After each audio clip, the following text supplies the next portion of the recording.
Oh my gosh. All right, okay, I've got all of the things popped out already. Hi, everybody. Oh my gosh. I'm so nervous and excited and all of the things. I'm so glad to be back, most of all. Phoenixy Wacky, thank you so much for your resub. Oh my gosh, also Quest Junkies, welcome in. We're close to a hype train already. Also, guys, we finally reached 1,000 followers, and since last time loads has happened, I've called my followers the Swords Up Club, so you're now officially part of the Swords Up Club. So if you've got subs, if you've got emotes, let's see those swords up in chat. Yes, oh my gosh. Welcome everybody. We also have new emotes, we have follower emotes, we have a brand new intro that I'm really excited to show you, that Quest Junkies UK has made for us. We've got so much happening. We also have a brand new adventure. We're doing the Trial of Champions, and oh my gosh, hype train already. Thank you guys, this is like the best welcome back ever. Thanks for coming everybody. There's lots of Phoenix's community in here, so thanks for coming along to watch him be tortured and eventually die. Because that's what we do here. Wilbo, welcome in. Thank you for being here. I should probably tell you a bit about what you should expect from this show, because there's lots of new people here. I'm Vicky. This is my fighting fantasy show. We are doing the Trial of Champions this season. This is season 4. We've previously done Death Trap Dungeon, we've done the Forest of Doom, we've done Eye of the Dragon, and this season was actually supposed to happen exactly a year after we finished Death Trap Dungeon, because the Trial of Champions is the sequel, but I went on a bit of a hiatus, unplanned break, all of that sort of stuff. But I really do feel like we're back and doing this at the right time now. So we are heading back into Death Trap Dungeon, but it's upgraded, it's deadlier than ever, and there's a great twist this season as well, which I won't ruin. But if you can hear in the background there's no heroic music this time. Oh no, oh no, oh no. Can anyone guess where we're starting out? Points if you get it right. You also have some channel points redeems, check those out as well. But yes, you can expect adventure, you can expect fighting, you can expect dice rolling, you can expect battles, hopefully treasure, lots of death. If you like all of this sort of stuff, if you like D&D, which if you're part of Phoenixy Wacky's community, then you do love D&D and ttrpgs, then you're gonna love this show. It is a little bit different, and I love doing it. First shout out we should probably do is to Sirenscape. They are responsible for this lovely ambience that you're hearing in the background there. If you want to go and check them out, they do a 30-day free trial. Go and check them out at sirenscape.com. I work for them as well, so if you follow them on their socials, you'll see my wonderful face a lot. Lone Wolf says, I'm watching you on the TV. I missed your news as well because I was too excited, so please drop me a DM and tell me, repeat that exciting news for me. Everybody, thank you for the host. This is the most wonderful welcome back. Thank you so much. So yeah, if you like all of that sort of stuff, then stick around. There's going to be a lot of torture, a lot of death, and a lot of chance for you guys to get involved as well. This book is by Ian Livingstone, who is an amazing person and recently got knighted, so congratulations to Sir Ian Livingstone on his knighthood, and we are going to be delving into this amazing book. Now, we also have a brand new clips reel, so when we have our Be Right Back screen, there'll be a new clips reel, all of that sort of stuff. But for now, I think I've waffled on too long. I'm going to show you the wonderful intro video made by Quest Junkies UK. Lone Wolf says, can we expect fighting? Can we expect fantasy or just fighting? Mostly just fighting. Mostly just fighting. I'm going to roll the intro and then we're going to crack on with the Trial of Champions. Here we go. Let's go.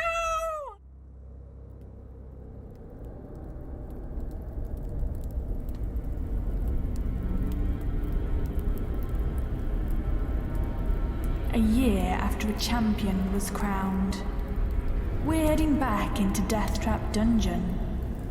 And this time, it's deadlier than ever. Can you survive?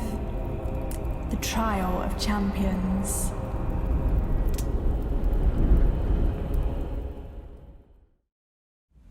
That was made by Crash Junkies UK. Raven Bears, welcome in. Looking forward to this. I'll be on properly shortly. No worries. Everyone can dip out as much as they need to. Dip in, dip out, do whatever you need to. So, I think we should just crack on. We're going to have a new adventurer every single week. I'm going to be narrating the story. We're going to have new adventurers every week. We have a wonderful lineup of adventurers so far, and if you're not on the schedule already and you want to be included, there's only a few spaces left, so please let me know if you want to be included on the schedule, because there's really not that many spots left. So anyone who has been snoozing and trying to get back to me, you better get back to me soon, because those slots are going to go. Tiny Little Grim, welcome in. It's really good to see you. Thank you for those bits. But yes, I'm going to be the evil narrator, and our adventurers are going to go through it. And I'm really, really pleased to tell you that we've got a brand new, spangly new adventurer today who has never played Fighting Fantasy before, to my knowledge, never been on the stream before. Please help me welcome our guest, Phoenix Iwaki! Hello, wherever and whenever you are. It is I, John from Phoenix Iwaki. I'm ready to be your first victim. Yes, that's right, okay. Yes. Let's go. If you want to introduce yourself and tell people where they can find you, I'll give you a shout out. Okay, hey everybody, I am John from Phoenix Iwaki. We like to play lots and lots of D&D with a little smattering of the Deadlands cowboy fun over in the Weird West from time to time. Yes, you can find us playing. I'm in Japan, so we play at various random times depending where you are in the world. But yes, if you can catch us, please do come on over and give us a shout out in chat, because it's always nice to see new folks coming on by. And thanks everyone who is following the channel, who's come to support today. You are absolutely fantastic. I honestly don't know how you keep all of your games straight in your head. Like, honestly, you are brilliant. And I'm very much enjoying the Weird West as well, when I can pop in and catch that. It's really, really different, isn't it? I really like it. Yeah, we're very excited to try new things. It's really fun. You've done very well with that. He never sleeps. No, I don't believe he does. No. That's right. So you'll notice there's a few things on the screen here. Underneath Arafor Tan's name, you'll notice there are 3 hearts under there, which means that the adventurer has 3 lives. 3 chances to go through my Death Trap dungeon, I guess. We are going back into Death Trap dungeon. But you guys can actually give him a bonus life. If you see up here, if you donate £10, if we reach that goal, you'll give him a bonus life. There's also a timer down in the bottom corner there. We are going to be timing the runs. And if you want to get onto the leaderboard this season, you have to complete the dungeon. If multiple people escape the dungeon, then it will be the person who does it in the quickest time. If you do not complete the dungeon, you'll be eliminated. I thought going first I was guaranteed a spot on the leaderboard, but no. Nope. No. I mean, you'll get just there. You'll die just and be forgotten. You'll just be eliminated. You'll still make it on. You'll just be shown as eliminated. So to win this season, you'll need to make it through. And you can win a copy of the book if you win this season. Otherwise, you'll just get a really nice certificate that I send you virtually, digitally, just to say thanks for participating. So yes, 3 lives. They can give you a bonus life. We'll be timing the runs. That's also going to be a good way to save your save points as well. So we have added save points throughout the game. So when you hit a save point, I'll let you know, and I'll record it on my little sheet here. You can record it as well if you wish. Okay. And should you die, you will be respawned at a save point of your choosing, and you'll come back with full stamina. But your skill and luck and a couple of other things that I'm not going to reveal yet will be the same as they were when you hit that save point.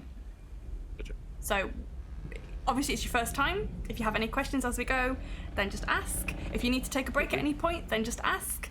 You're in control here. I don't feel that way, but okay.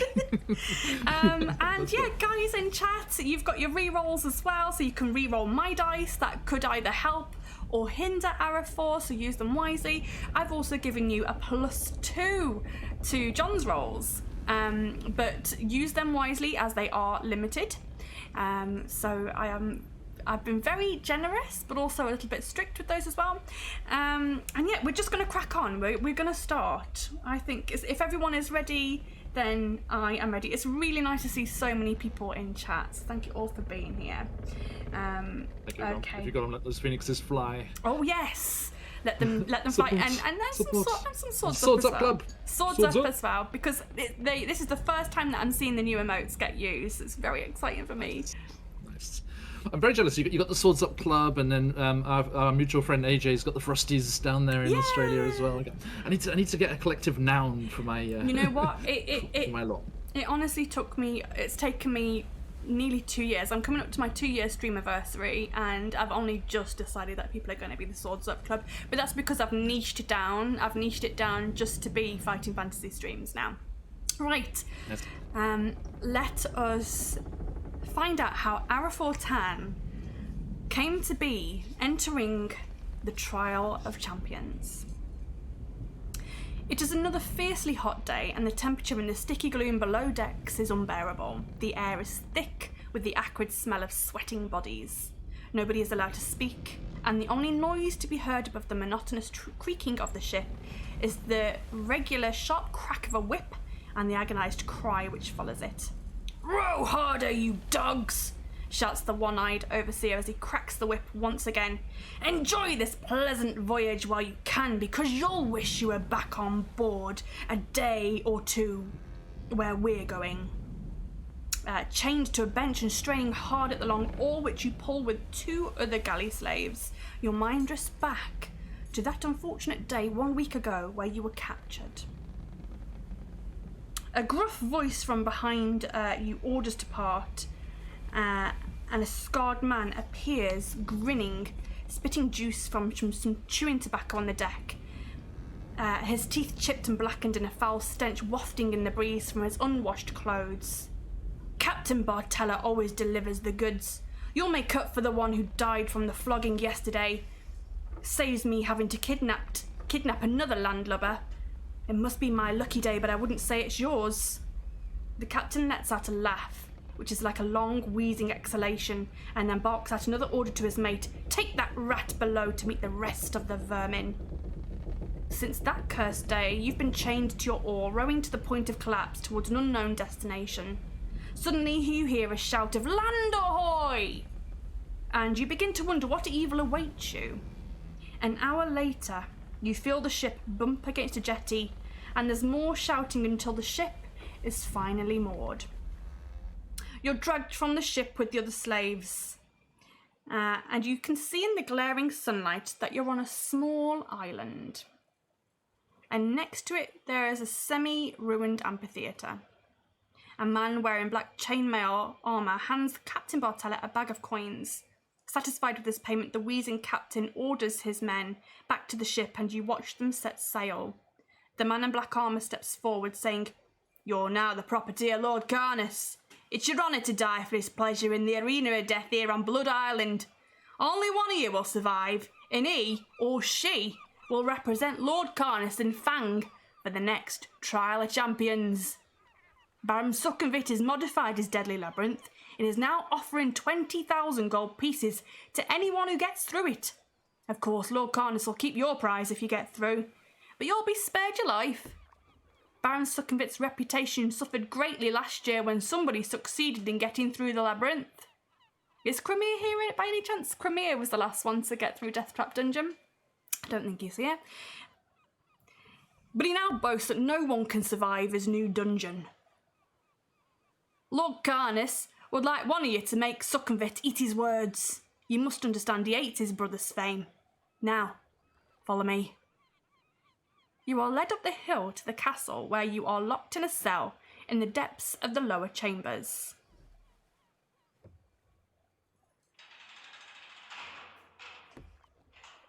You share the dark cell with 4 others: a stout dwarf, a man-orc, a sinewy Easterner, and a bold, muscle-bound man.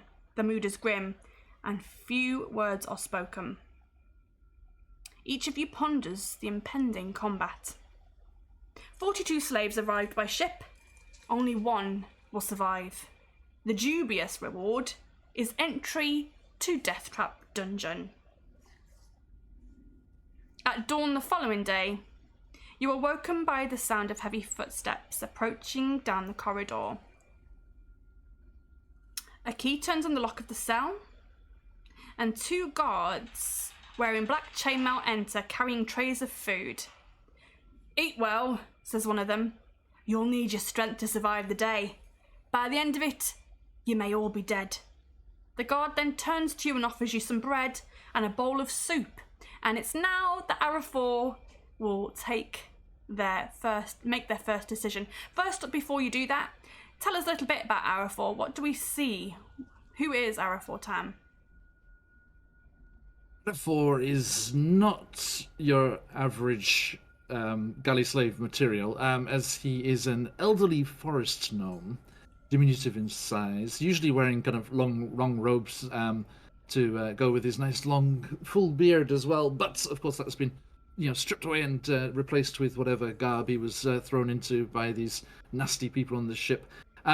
There is usually a rather angry bird called Jimmy with him, but he has swooped off to safety and was perched up in the rigging for most of the voyage and is twittering along just on the periphery of things as this elderly gnome, but with very sharp eyes, says, "Well, it's a worse voyage than I've ever had before.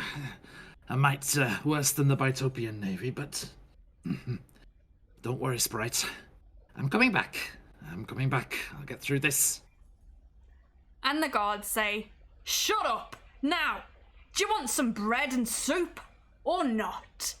Do you decide to take the bread and soup, or would you rather overcome the guard and make for an escape?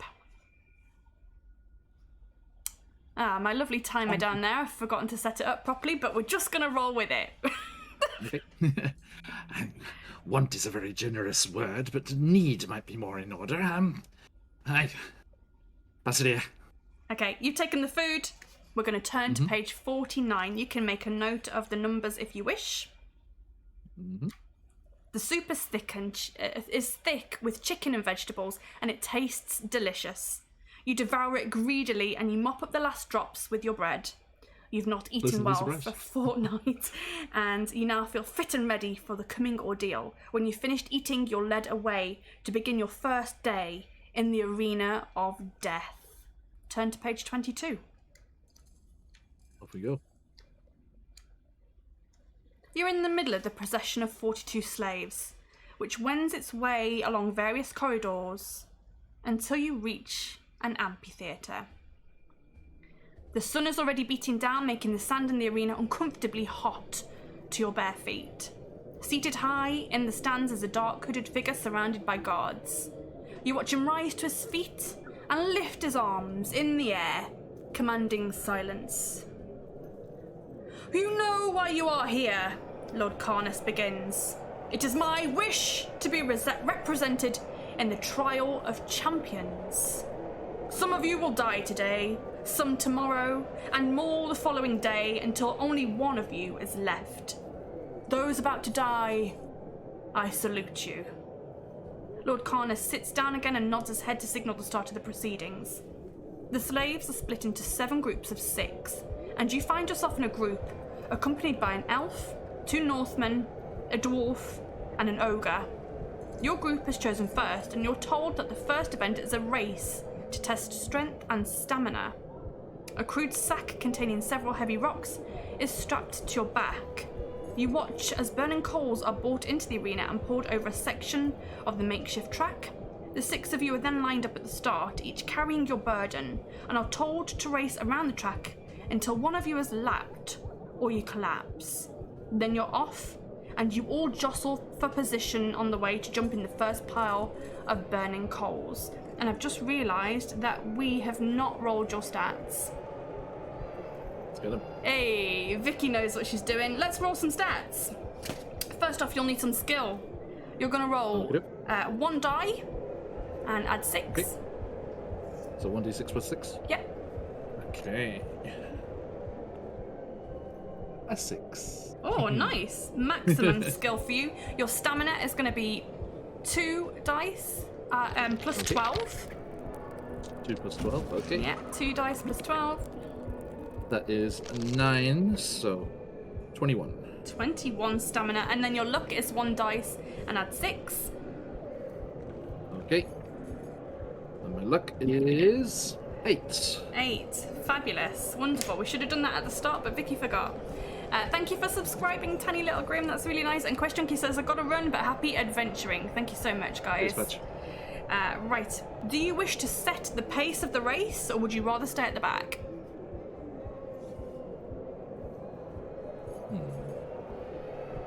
I think my short little forest gnome legs will put me at the back. Okay. 107.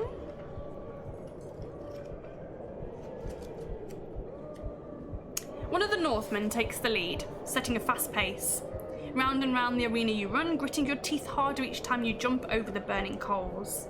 After 20 minutes, nobody has been left behind, and the Northman increases his stride.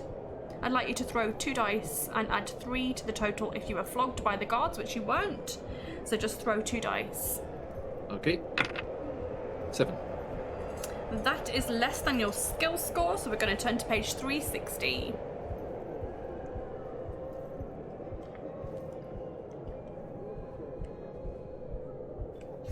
Okay. The Northman increases his lead over the rest of you, but you feel you still have a lot in reserve should he come close to lapping the pack. When he gets within 10 meters of catching up, everybody decides to sprint. There are only 2 runners ahead of you, but you do not look back. Suddenly, there is an agonized cry, followed by a shout, which calls an end to the race. The dwarf lies prostrate in the sand, having collapsed just as the Northman caught up with him. While you're led back to your cells, the dwarf is quickly put to death before the start of the next race. Turn to 136. So one of your dwarf companions has not made it. Oh dear. Let's see where this goes. I think Arafor is versed in what's doing the necessary thing, and he needs to get through this. So he is sad that the dwarf is gone, but determined to win. Yes, it's not going to be the first death that we see today. Chopsticks, welcome in. Nice to see you here. When all the races are finished and the survivors are back in their cells, you discover that the bald man also does not return. Now there are only 3 others left in your cell. Although exhausted, you find it difficult to fall asleep. Your mind is occupied with what the challenge the next day will bring. In the morning you're fed, and then one by one the slaves are led away, once again, to the arena. Eventually your turn comes, and when you reach the door to the arena you're told to choose a weapon. Would you like a broadsword and shield, or a trident and a net? I'll go with the trident and net. Okay, you've made your choice, and you turn to page 275. Can I put them in my inventory? Yes, you can, yeah. A guard opens the door to the arena and you step out onto the hot sand, which is now stained red with the blood of fallen adventurers. Suddenly another door in the arena wall opens and out steps the dreaded Bone Crusher beast. Its tough, leathery skin glistening in the sun. Its ugly head is small and houses 2 narrow, near-blind eyes, a flat nose and tendrils hanging over its taut mouth. Its torso, however, is massive, and its long arms are dauntingly powerful. If you are to fight with your trident and net, we're going to turn to page 175, but this is what you're fighting: a Bone Crusher beast. Oh, nice. Okay, 175 for the trident and net. Do we think he's made a good choice, guys? We're about to find out. I should just screen grab that for my AD&D games. You allow yourself a faint smile. You've chosen a good weapon with which to fight your adversary. Edged weapons cause little damage to the iron-like hide of a Bone Crusher. There is only one way to slay a Bone Crusher, and that is to make it fall to the ground, whereupon its delicate balance will be totally destroyed, and it'll be impossible for the Bone Crusher to get to its feet again. You move forward cautiously to snare it with your weighted net. Roll 1 die.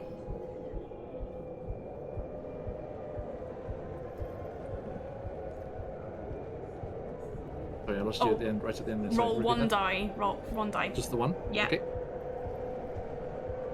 3. A 3. Okay. Turn to page 31. Let's see what happens. The bone crusher sniffs the air. It senses where you're standing. It moves nimbly to its left just as you release the net, which catches nothing but the sand. You must lose a luck point. Ooh. Roll 2 dice. 5. It's less than your skill score. We'll turn to page 66. As you struggle to escape the tangles of the web. Oh no. Wrong one. What? I thought you were going to tangle yourself up in your own net then. That would have been fun. Nope. Your Yes, one of dexterity... these before. Oopsie. Your dexterity allows you to gather up the net while avoiding the sweeping arms of the bone crusher beast. And once again you take aim and hurl the net. Roll 1 die. 4. Page 189. Ooh. Come on.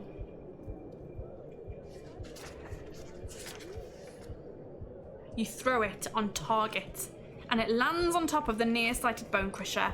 It thrashes around, it becomes more and more entangled and lets out an enraged howl. Before it can break free, you tug hard and you pull the beast to the ground. The bone crusher lies helpless and defeated. Panting with relief, you are taken back to your cell. Oh, you defeated the bone crusher. Well done. Turn to Still page... got a fight or two in me. Page 113. By the end of the day, only one other person returns to your cell. It's the mean-looking Easterner, a man who looks as though he would murder you for 2 copper pieces. As the light quickly fades, a guard shouts out an unexpected command. There are now 2 of you in each cell. I only want 1 to come out in the morning for tomorrow's combat. Sleep well. The guard bursts out laughing at his joke, and even before he's finished, the Easterner dives at you, brandishing a long sharp pin which was concealed in his headband. Unarmed, you must fight to the death. We have got battle, guys. Our first battle. Now, Right. the Easterner has a skill of 10 and a stamina of 8. I'll look it up. I'll be keeping track of his stamina and I'll be rolling for the Easterner. So we're both going to roll at the same time. We'll both roll 2 dice and add our skill. He has a skill of 10, Okay. you have a skill of 12, so you do have the upper hand here. We fight to the death. Okay, How about it? let's go into battle.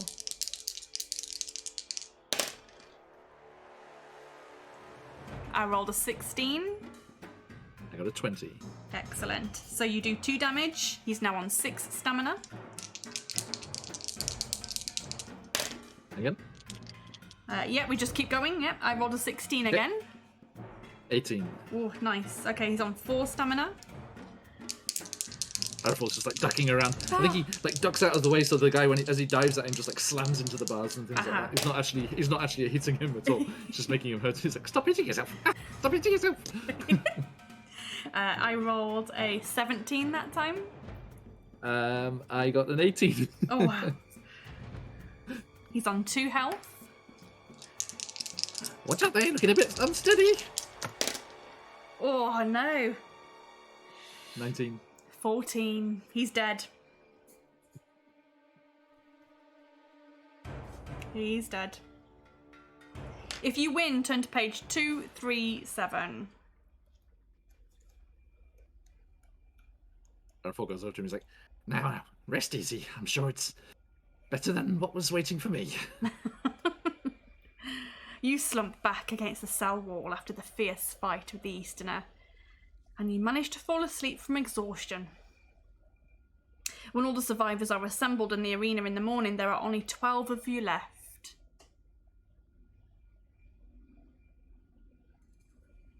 The first test of the day involves a deadly machine. You're going to need lightning reactions and steel nerves to survive it. It's a pole fixed to a heavy base. 2 sharp blades stick out from either side of the pole, one at head height and one at ankle height. One of the slaves is made to stand by the pole, which is promptly spun around by one of the guards. The slave alternately has to duck under one blade and jump over the other to avoid being badly cut. Your turn comes last, and there are 9 survivors so far. The other 2 have had their throats cut. You stand by the pole, adrenaline pumping through your veins. The guard spins the pole, and you start to jump and duck. Roll 2 dice. I think RFO looked hopeful because it was too high, and then the guard adjusted it to gnome height. He was like, damn it. 2 dice, okay. Yes, 2 dice. 6. Okay, it's less than your skill score. Turn to page 94.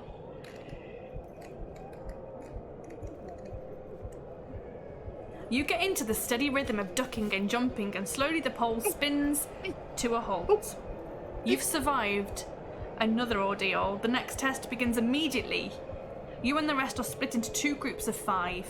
You watch the first group of a dwarf, a man-orc, a warrior woman, a barbarian, and a dark-skinned southerner stand silently as a spiked ball and chain is lashed to each of their sword arms, and a small shield is lashed to the other.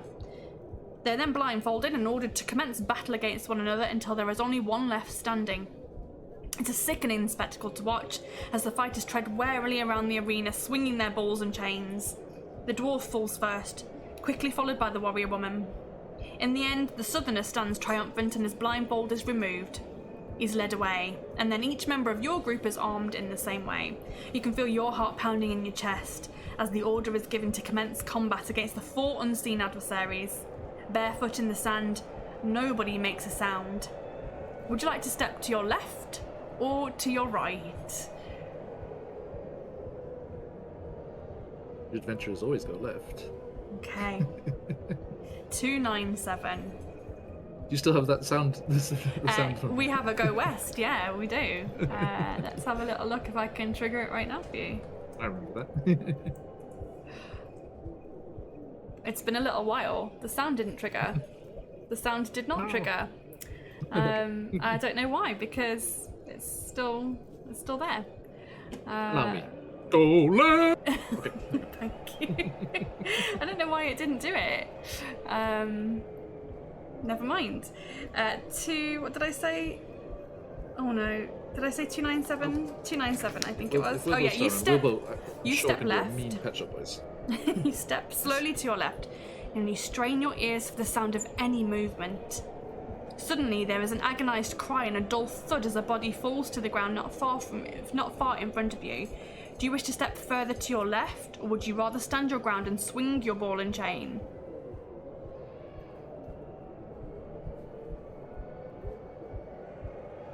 Said the body fell close to me?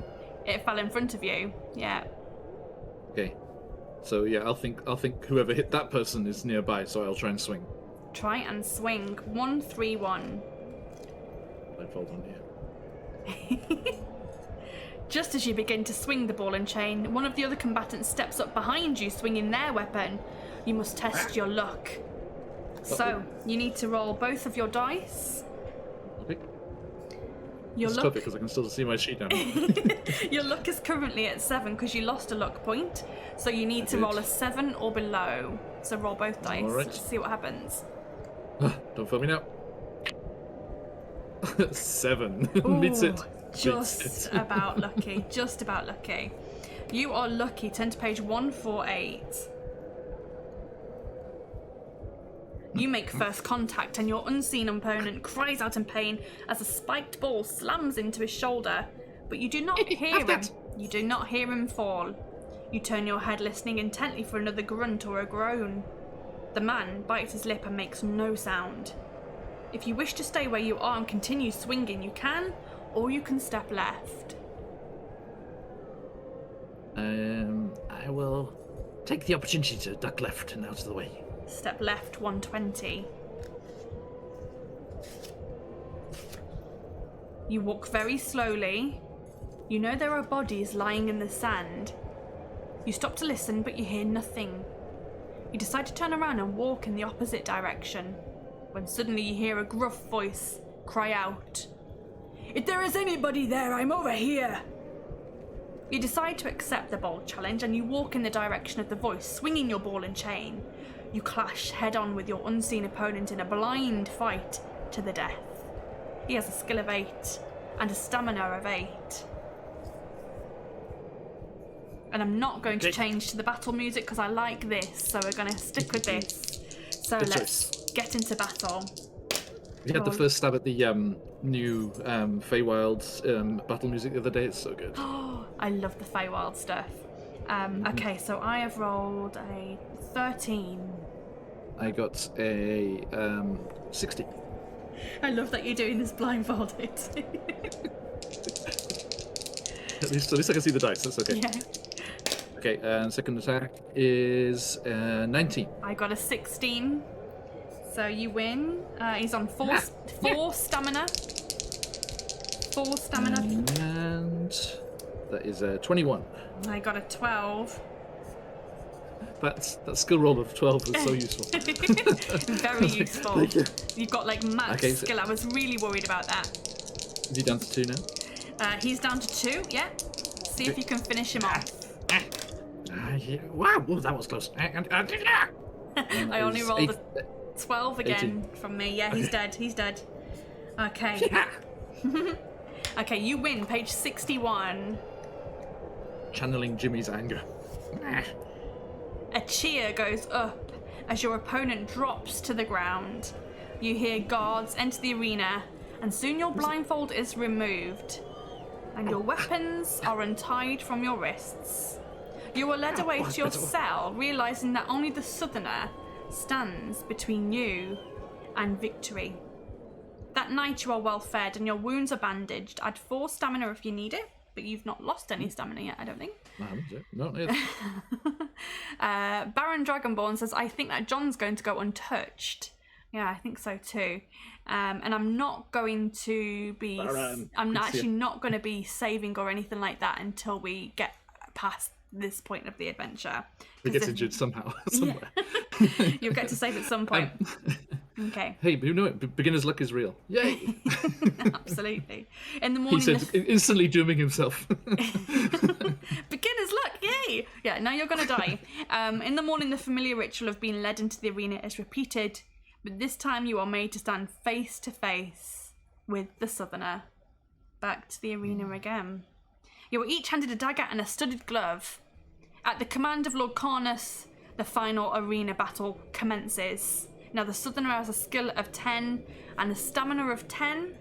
He is a worthy adversary, and I'm afraid this is it. If you fail this, then you don't get to go to the dungeon.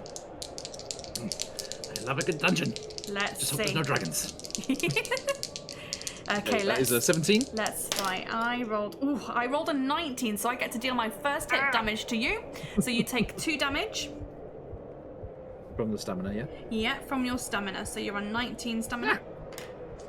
First hit. And that is a 21. I rolled a 17. You hit him. He's on 8 stamina. Okay, next one. Well, come back here. 22. I also got a 22. So nothing happens. Nothing, okay. Nothing happens. We just like bash into each other. Okay. 17, that's a good one. 17 from me. I got 23. Wow. Oof, that is a mighty Got 5 blow. and a 6. Wowzers. Yes. I want to shout out my dice because I didn't do it when we were on stream. I got this one from Guild Superior, those fantastic people at Guild Superior, and this one from Emma City Art. Yes. Beautiful. And I'm using my my official Fighting Fantasy dice Right, not the official stuff.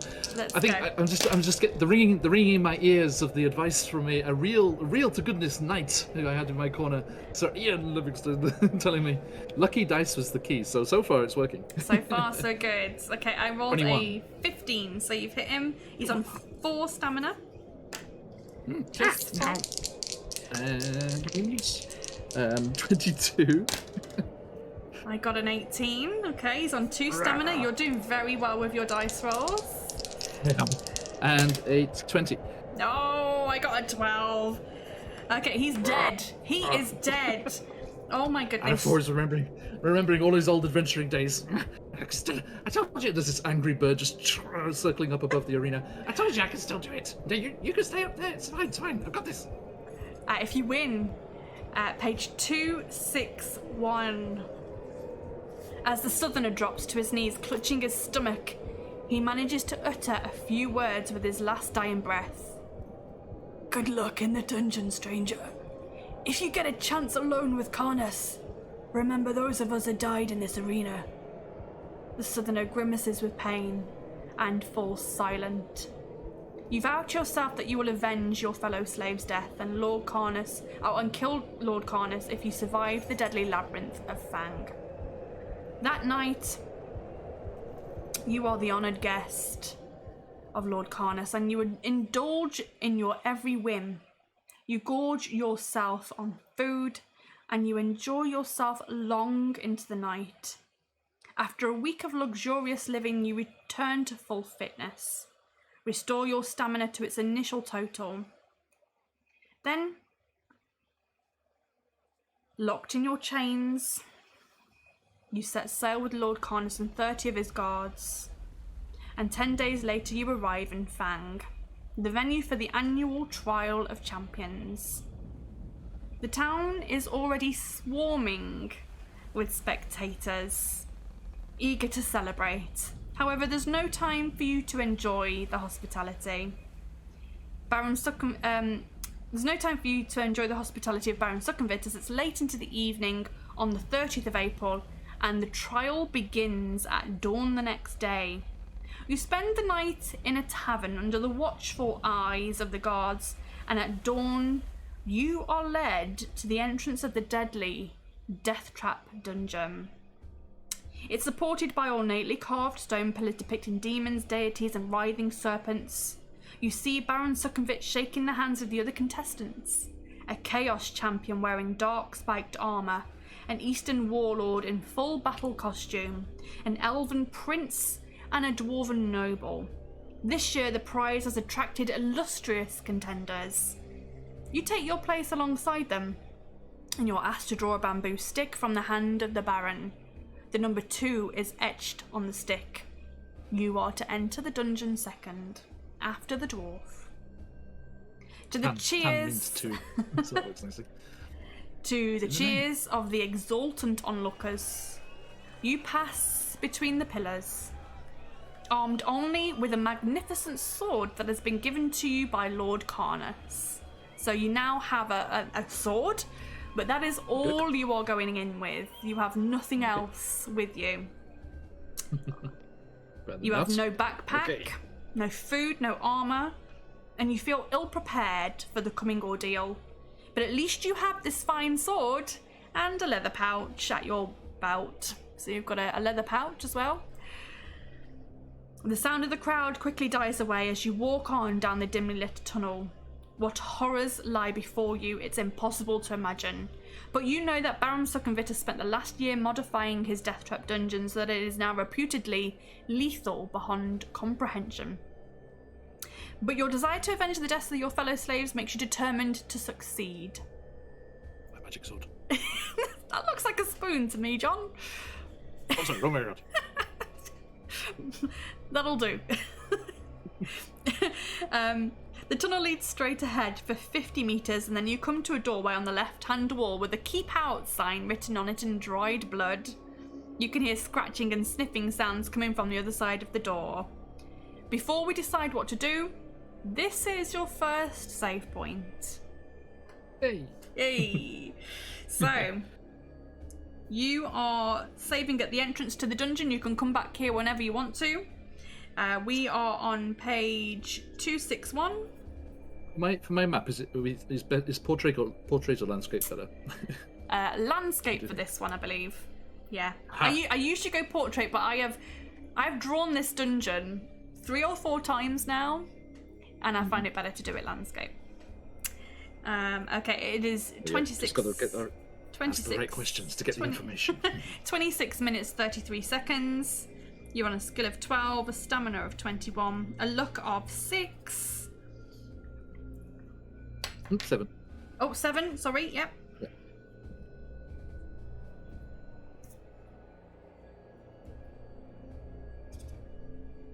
And at some point, I will ask you to record how many of a certain item you have. But right now, that is not important. Okay. Maybe. Am I doing that okay, or am I hinting? Okay. Yeah. Yep. No, that's about the right shape. Yeah. Okay. So. I have no idea what it means, but I know what you're talking about. Yeah. Cool. So, would you like to draw your sword and open the door that says "Keep out"? Or would you rather keep on walking down the tunnel? I can't resist the sign. Keep out of what? Let's see. You are going to draw your sword and open the door, page 374. 374, that rhymes. Draw your sword and open the door, 374. It's out of 4. The door opens easily and you step into a small room. Before you have time to look around, a huge black hellhound leaps at you with flame shooting out from its cavernous mouth. You must fight this savage beast to the death. Stay out of view. Okay, I see. The hellhound has a skill of 7 and a stamina of 6. It says after each attack round you must roll 1 die. As a in case you get burned by the hellhound's flame. Not the beard. Not the beard. Okay, so we're getting into battle again. I'm going to play some nice battle music for us. Hellhound has a skill of 7, stamina of 6. Let's roll. Let's go. Sorry, 8, 9. I've got it. But you can use language. It's fine. We're all good good. here. Sorry. Yeah, we're all good. Another 6 and a 5 is another 23. So I rolled a 15 there. So you've definitely hit him. You need to roll 1 die to see if he flames you. 4. You are good. You missed the flames. Second attack. 7. So 19. 7, 8, 14. So, no. Roll 1 die again for me. Yep. 5. You're okay. You're fine. Ooh. Yeah. And 22. 22. Wowzers. I rolled a 14 again, so he's dead. He's good. If you win, turn to page 52. That's why I started saying my numbers first, because I'm rolling so well. I was worried this looked suspicious. 52. Thank you, Spooky. Aw, thank you, Spooky, for the follow. Welcome to the Swords Up Club. Page Huzzah! 52. Huzzah! Huzzah! Yeah, 4, 5, and 6 means he's safe. Yeah. Page 52, let's see what happens now. The room is empty, apart from a pile of straw and old bones in the far corner. Do you wish to rummage through the straw and old bones or leave the room? Rummage away, please. Rummage away. Page 36. Welcome in, Anxious Aaron. How are you doing? You find a gold ring lying on the stone floor under the straw. You place it in your leather pouch on your belt, and you leave the room to continue along the tunnel. So you have a gold ring. A gold ring or 1 ring? 1 gold ring, yeah. Okay. So on your adventure sheet, when it says rings, that's where I want you to record those. Over there. Okay, Yeah? good. Yep. Lone Wolf said at first I thought you said get boned by the beard instead of burned. Oh, it's just my accent, isn't it? Anxious Aaron says... Not keen for either, thank you. Anxious Aaron says, good, thank you, how are you, and how is your adventurer? I'm good. It's been a bit mad. I've been very nervous, but very excited, so I've forgotten to do all of the things, and I think my adventurer is just about okay, aren't you, John? Yeah, the dice are treating me very well, so yes, so far. See how it pans out. So far, so good. Okay. So, back into the corridor? Yes. You leave the room and continue along the corridor, page 82. The tunnel soon comes to an end at a T-junction. Do you wish to go left, or do you wish to go right? Left has served me well, but let's mix it up and go right. You're going to head right. Mm-hmm. Page 304.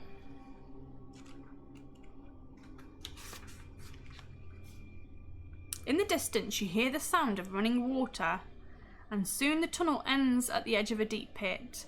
A rope bridge straddles the pit, and beyond it, the tunnel continues straight on. There is a wooden box tied to the bridge and a sign above it which reads, "Pay gold to cross." A rope hangs down from the bridge. Peering down into the gloom of the pit, you can just about make out a fast-flowing river far below. Would you like to drop a golden object into the box to walk across the bridge? Walk across the bridge without paying, or climb down the rope and into the pit?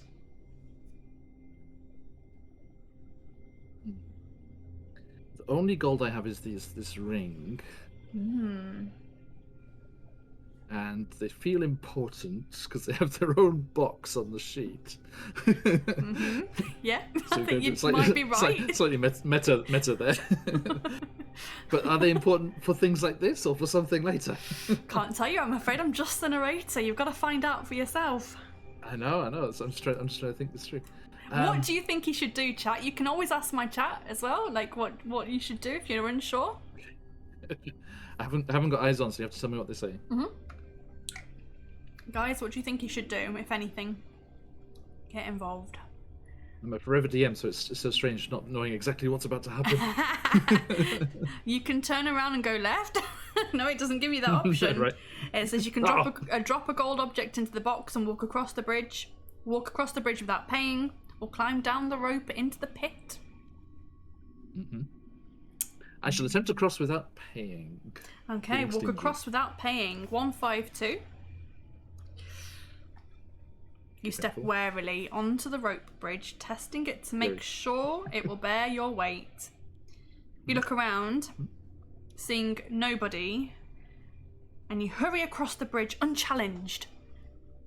Turn to 117.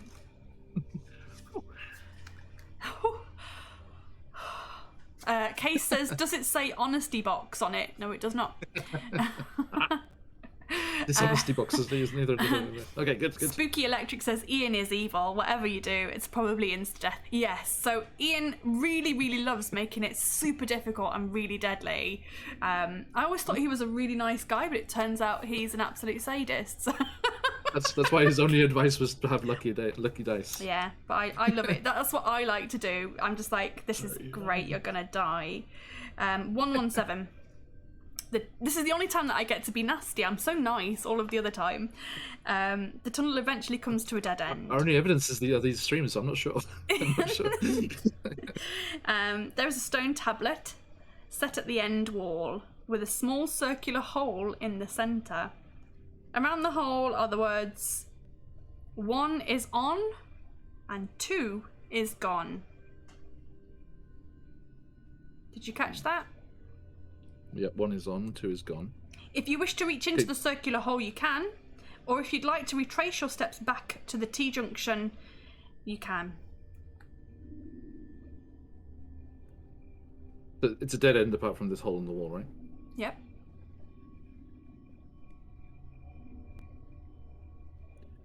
So read the rhyme again. 1 is on and 2 is gone. You can reach into the circular hole if you wish, or you can retrace your steps back over the bridge to the T-junction. The hole isn't the mouth on a kind of bearded carving. It's just a circular hole. Okay. There's only one hole, so it's on. It's on. Okay. You're going to reach into the circular hole. 179.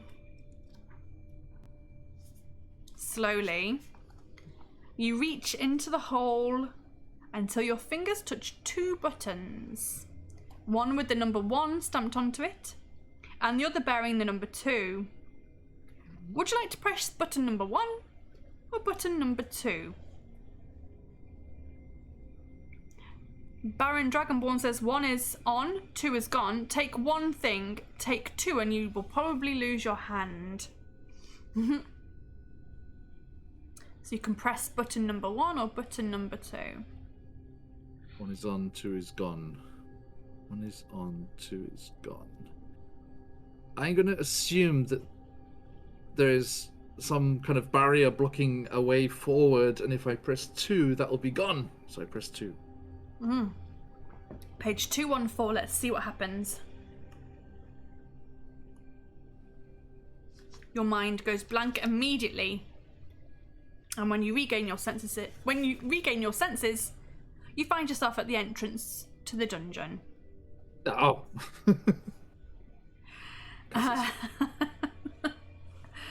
The crowd sees you and they start to jeer and hiss.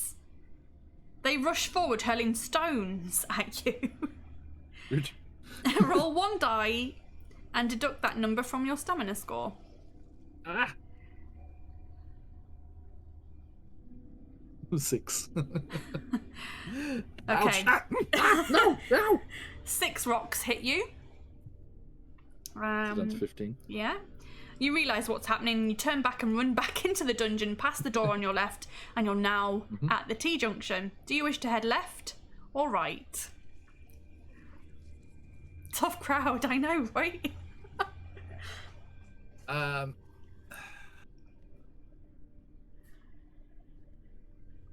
so curious what the other button does. I don't know, I can't tell you, I have no idea. That's fine. I'm saying, speaking out, no, thinking out loud. Yeah. I want to see what the other button does. So go right. Okay, go right. 304.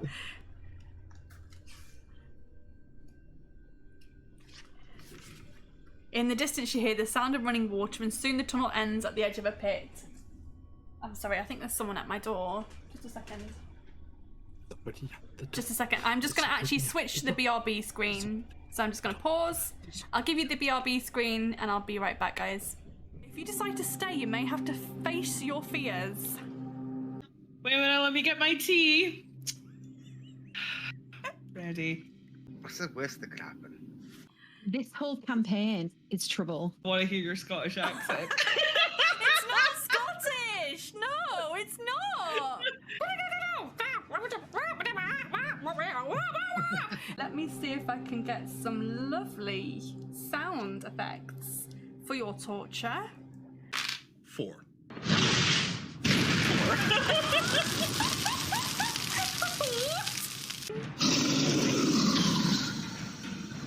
Listen very carefully. I shall say this only once.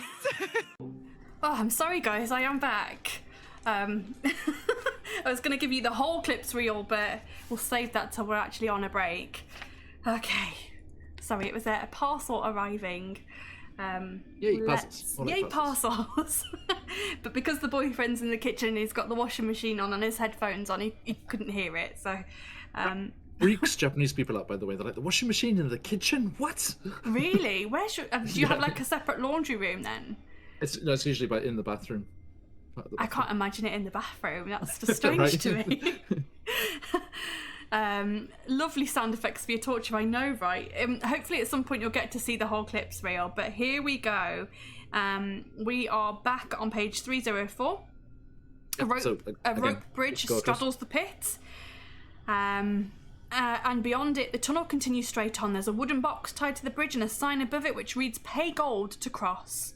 A rope hangs down from the bridge. Peering down into the gloom of the pit, you can just make out a fast-flowing river far beyond. Do you want to drop a gold object into the box and walk across? Walk across without paying, or climb down the rope into the pit? The same as before. Same as before. Walk across without paying. 152. Tried and tested. Tried and tested. 152. You step warily onto the rope bridge, testing it to make sure it'll bear your weight. You look around and see no one. Hurry across unchallenged to page 117.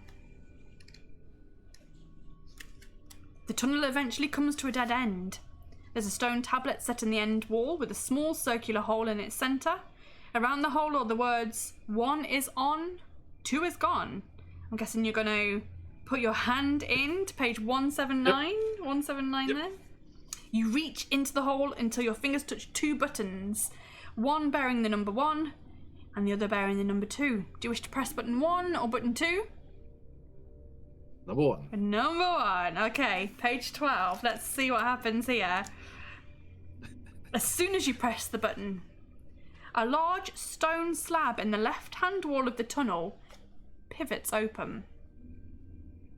You step through the gap, and you find yourself in another tunnel. You soon come to a door in the right-hand wall which has an old broom nailed to it. Do you wish to open the door or carry on down the tunnel?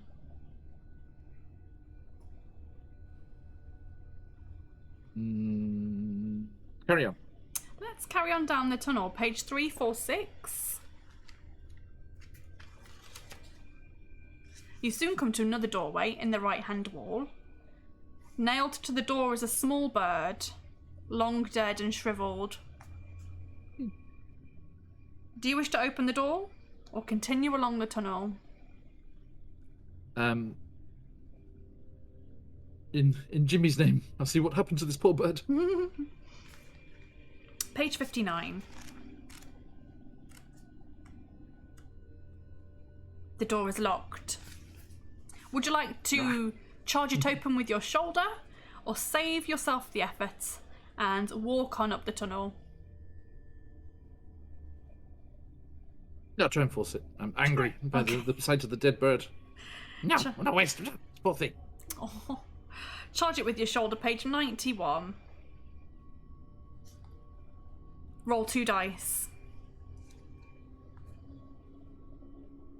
Snake eyes, 2. It's less than your skill, page 332. Seems like less than your skill is a success, so I think the roll is like, I think the roll must be for the strength of the door or something like that. If it's a 2, then the door is like really flimsy. I see, yeah. You stand back before throwing your full weight against the door and it bursts open and you draw your sword. You step into the darkness before you. Turn to page 219. Hello? Uh-oh.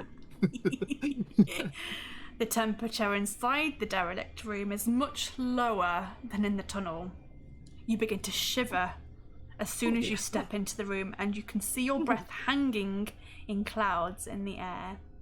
In the far wall of the room you see a large tunnel entrance from which you can hear the sound of slow footsteps coming towards you and a long, low hissing sound.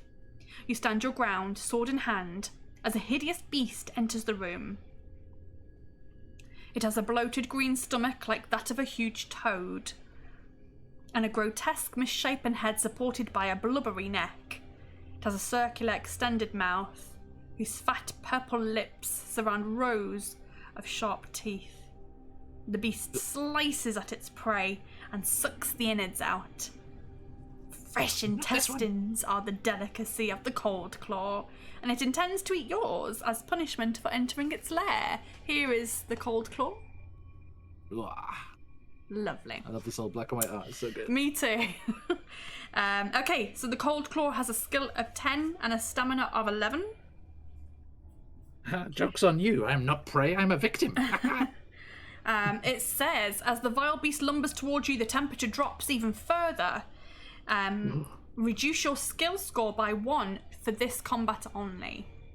Uh-oh. So you'll be still on a skill of 11. 11, yeah, right. Okay, let's go. Okay, first roll, that is 18.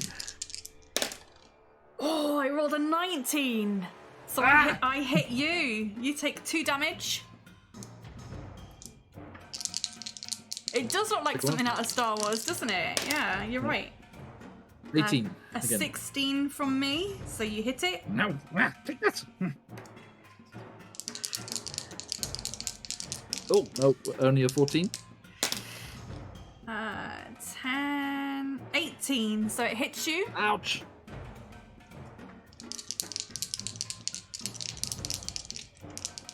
That is 19. Only a 14 here, so you hit it. It's on 7 health.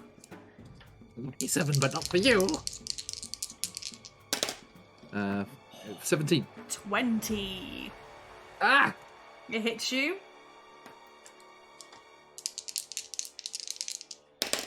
Ooh, better. A 21. 13. It's on 5 health. And that is 15. I got a 17, so it hits you. Ouch. We're quite evenly matched here, John. Yep. 16. A 20 from me. Ah. See, I told you. As soon as you say beginner's luck, it stops being beginner's luck. No, I like my innards. You get off him. That is a 20. I got an 18. Thank you for that resub, Justice Pirate. That's very nice of you. This is on 3. 19. 16 from me. It's on its last 1 stamina. 1 stamina. It's on its last legs. Can you finish it off? Give me his name. Come on. 19. 20. Oh! It fights back. Did you kill that bird? Did you kill that bird? I'm gonna get you. Oh yes, there we go. 22. What did I get? 10. 21. Woof. You just about beat it. You just about beat it. Holy moly. Okay, we are going to save it there. If you beat the cold claw, go to 252. The time is 45:20. What's your skill at the moment, please? It was down 1 to 11, so Okay. You're back up it to goes 12. back up. Yeah. It's just this one, right? Yeah. What's your luck on at the moment, please? 7. 7. You have 1 ring. Yes. Amazing. Excellent. Okay, let's turn to page 252 and find out what happens to you. How is everyone doing today? Is everyone enjoying the adventure? It's a little bit of a different one, isn't it? Slightly different start. Gauntlet. Yeah, we've never started with a gauntlet before. But yeah, I'm really enjoying this so far. How are you enjoying your first experience? It's great. Anytime tell me to shut up, the instincts to roleplay any given situation when it's a set box text is overwhelming. Sorry. I love that. Anxious Aaron, thank you for saying whatever you like. Thank you for the sub as well. Yeah, no, I prefer this. I never get to be a DM, and I'm a bit of a rubbish DM because I don't prep. I don't like to prep. So having this here is great for me. It's perfect. It's the only time that I get to be like DM-ish. Good fun. It's good fun. Yeah. Okay. So yes, although I'm scared about this lack of stamina now. What's your stamina on at the moment? 3. Oh, you're on 3 stamina? Yes. Oh crap! Oh no! Oh dear! And you have Yeah, nothing to very eat. No, you've got no provisions whatsoever. But the Okay. enchilada just flew across the screen. I saw it. Nope. No snacks for you. Okay, let's see what happens this time. Just as Pirate has redeemed a dwarvish accent. That's Irish. No, we don't do Irish. No. What's a dwarvish accent? Scottish. Scottish. Typically. Yeah, I'm trying to get into a Scottish. I haven't had to do a dwarvish accent for ages. Right. You like the Irish I always one. do. Okay, you want me to do an Irish dwarf? There you go. Okay. I always think accents should be regional, not by race. So Well, where are we? let's- Where is this? What is the region of this dungeon? Well, this is yes. Well, let's go Irish. Let's go with an Irish dwarf. There we go. It's fine by me. I'm sure we'll have a fine time wherever we head up A to. fine time. Okay, the room has been long abandoned to the Cold Claw, whose cave opens into it. This is gonna be all over the place, so I do apologise. The few pieces of furniture that are left, here we're slipping into Scottish now, are scattered about the room, and a thick layer of grey dust covers everything. In a pile of rubble in the corner of the room, we're going Welsh, slipping into Welsh. Or of the entire British Isles. In a pile of rubbish in the corner of the room, you find an old clay pot. We're definitely Welsh now. Definitely Welsh now. With a wax sealed top. Do you want to break open the pot? Walk into the cave. We're going back to Ireland. Break open the pot. Walk into the cave. or leave the room and walk on up the tunnel. And the tunnel, as in like the tunnel continuing on from this lair. This is a very Okay. well-travelled dwarf. Yes, all of the UK accents rolled into one. Fabulous. Yes, just like to pick up a bit of the lingo wherever you go. Aye, yes. Crikey. Arifal's So- like, I am not having gone through all that for nothing. What's in this? Gimme. You're going to break open the pot. Yes. 115. Let's see what's in the pot. Healing potion, healing potion. Something rattles inside the pot, but when you throw it onto the floor, it does not break open. It merely cracks, and a green gas starts to escape from it, and it fills the room. Would you like to stay in the room, run into the cave, or run back into the tunnel?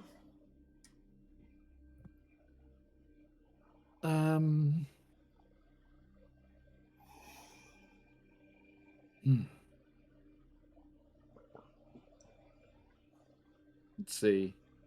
Green gas. I'm gonna run forward Into the cave? into where the tunnel carried on. You can stay in the room, run into the cave, which is where the creature came from, or you can run back into the tunnel. Oh, okay, I see. So I'm still in that first cold room. You're still in the cold claw room, yeah.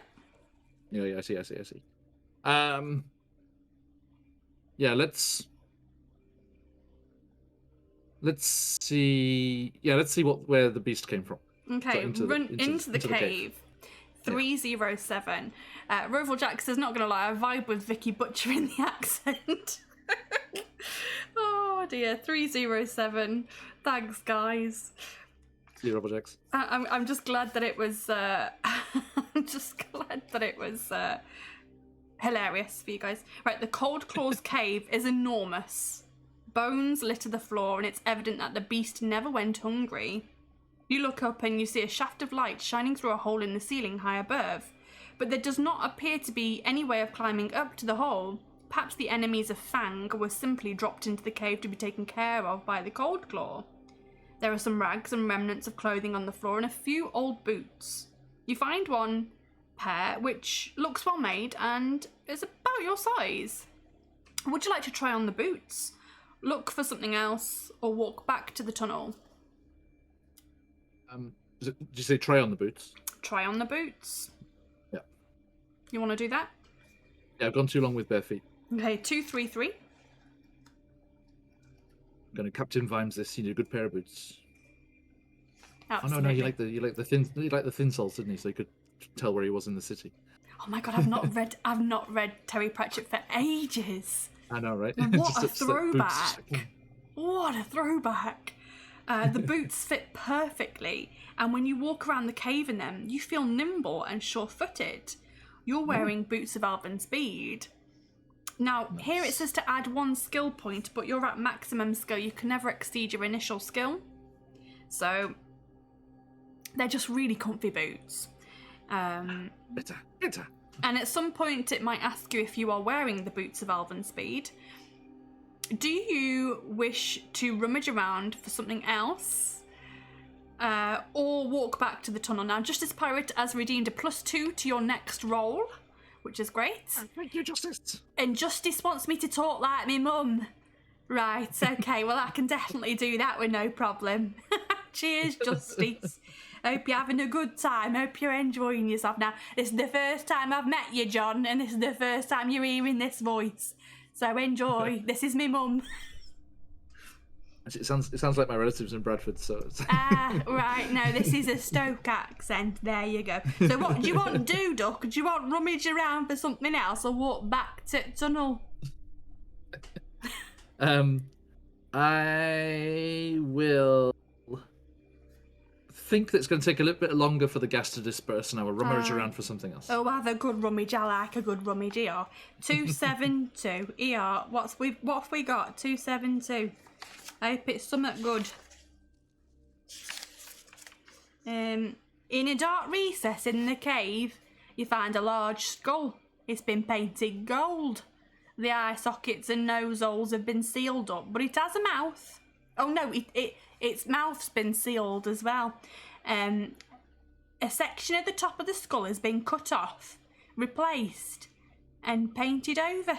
Ooh, bit weird. Do you wish to lift the top off the skull, or leave the cave and walk along the tunnel? That can't be left unchecked. I'll lift the top off and have a look. So have a little look. Sorry, mind if I pick your brains? Brilliant. 205. Let's do this accent a little bit longer, shall we? It's cost you enough points. ER 205. Oh my goodness. The instant you lift the top off the skull, you are thrown back by a blast of cold air. The air has a misty trail to it and it begins to circle the cave at high speed. Suddenly, all the bones in the cave start to rattle. Some start to move across the floor and they group together. They begin to rise off the floor and they take the rough shape of a skeleton. You watch transfixed as the small whirlwind shoots inside the eye sockets of the skull, and with horror, you realise that you've unleashed the dead spirit of a bone devil. Are you wearing a medallion? Nope. Oh dear, you're not wearing one. 384 then for you. It looks like this. You've got a bone demon. Ah! There you go. 384 for you. And you've just asked it if you don't mind if you pick its brains. Let's see. I think it might be empty. Running on empty. The bone devil paralyses you with fear, and you feel unable to move as it approaches you with ugly, jerky steps. Oh, it says roll 3 dice. Ooh, crikey. Hang on. Okay, I'm going for a kiwi fruit dice then. Okay. We won't add the +2 to this one. I think this would be a bad idea. 11. 11. That is less than your skill score. Let's see what happens. 29. I'm nervous, Sphere. You summon all of your mental energy and somehow you manage to break the grip of the bone devil that it has on your mind. Holding tightly onto the hilt of your sword with both hands, you step forward, determined to destroy your evil opponent. Before each attack round, you must roll 1 die to see if you can resist the mental attack of the bone devil. Okay. Okay. Yes. So, including this first round? No, because you've just had to do the skill check to release yourself from its mental grip. So let's get straight into battle. Don't forget that you have a +2 to a roll if you wish to use it. Thank you, Pirate. I can keep it for later if I want to. Yeah, you can keep it if you want to, because you only get 2 per stream, so use it wisely. So it has a skill of 10 and a stamina of 8. Here we go. 10, 8. Okay, I got 20. I only got a 14, so you hit it. Aha! Now you must roll Right 1 between the die. ribs. Roll 1 die to see if you can resist its mental attack. 2. Or if you roll a 1 or a 2, you cannot resist the mental attack of the bone devil, and you'll be paralysed by fear again. We've got to turn back to 265.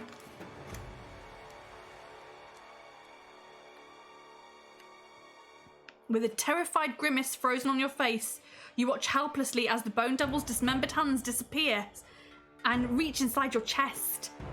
Death is instantaneous as your heart is plucked out for the demon to gorge itself upon. I was using that! Unfortunately, that is your first death. But I think you've done very, very well to get this far. So I feel like it would be quite rude if I hadn't died at some point. So I'm okay. Okay. Everyone knows what has to happen now. Sad trombone time.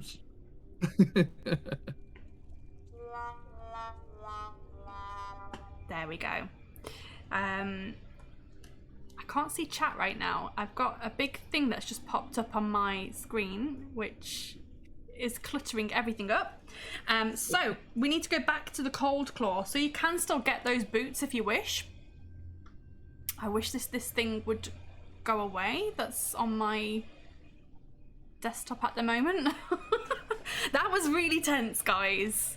I'm not gonna lie. So we are gonna go back to the Cold Claw, back to page 252. And I also need to go back on the timer. I need to remember how to do this. Are you guys enjoying the new emotes? I need to remember how to do this. Start the timer at 45:20. 45:20. Let's see if this works.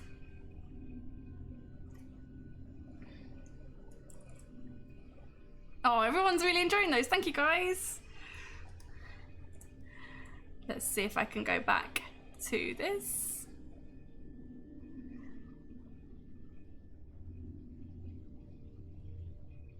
$45.20. There we go. That should do it. What happens with a restore? Is it the stamina you had at the time? No. So, you will go back to 12 skill, 7 luck. You still got 1 ring, and your stamina goes right up to the top again. So back to 21 stamina. Yeah, back to 21 stamina. New emotes are awesome. Thank you very much. Scarlet Song made our new emotes, but we also have follower emotes, animated emotes. We have all of the emotes now. Nice. And you guys, we hit 1k members, so 1,000 followers, 1,000 members of the Swords Up Club today. Can't use them for obvious reasons, no worries. Roval Jax, have you got the follower emotes at least? You should at least have some follower emotes. Gosh, Justice Pirate has got all of the emotes. Wowzers, look at all of those. Wow, that's a lot of emotes. Right, we are back at 45:20, page 252. You've just defeated the Cold Claw. And so I've still got the boots. No, because those were in the cave, so you've got to decide whether you're going to go into the cave again, basically. So let's see what happens. Okay. Oh, you're on the mobile at the moment, so you can't use them. No worries at all, that's fine. Okay, so the room has long been abandoned by the Cold Claw, whose cave opens into it. The few pieces of furniture that are left are broken and scattered about the room, and a thick layer of grey dust covers everything. In a pile of rubble in a corner of the room, you find an old clay pot with a wax sealed top. Do you still want to open it, or do you want to walk into the Cold Claw's cave, or do you want to leave the room and walk on up the tunnel? Ignore the pots and go into the Cold Claw's cave. Ignore the pot this time. Walk into the cave. 307. Raven Bear's back now to be watching. Lovely. Lone Wolf says, I love those Bitmoji emotes. Thank you. Yeah, we've actually had an upgrade of the emotes, and Scarlet Song has made them for us, which I really... she's amazing. Scarlet, who just from this week has joined our Well Beyond the Witchlight campaign. Oh my goodness. I need to go back and watch it. I need to watch the VOD because I missed it live. So I really hope that it went very well. So much fun. Yeah, so much fun. It's the first time being in the Feywild, and it's a lot of fun. Oh, amazing. Okay, the Cold Claw's cave is enormous. Bones litter the floor, and it's evident that the beast never went hungry. You look up and see a shaft of light shining through the hole in the ceiling high above, but there does not appear to be any way of climbing up to the hole. Perhaps the enemies of Fang were simply dropped into the cave to be taken care of by the Cold Claw. There are some rags and remnants of clothing on the floor which are made, and a few pairs of old boots. You find 1 pair which are well made and about your size. Do you want to try them on, look for something else, or return to the tunnel? You want to try them on, I assume? Boots, elven boots. Boots, elven boots. 233.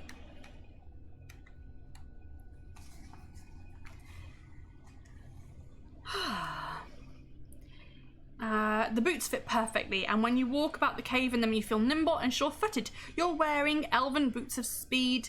If you wish to rummage around some more, you can, or you can walk back to the tunnel. To the tunnel. To the tunnel. 150. Let's skip the skeleton this time. 150. Here we go. I have no completionist urges to kill the skeleton. I think it's best left, isn't it? Yes. I played through Descent into Avernus. I don't need any more devils in my life. It's all good. Raven Bear says, has Phoenix been keeping his stats topped up? He has no provisions. There is no food. No food. No food. Nervous Cabbage, welcome in. Welcome in. What did I say? Was it 150? 150 sounds sorry, about right. budget. Oh no.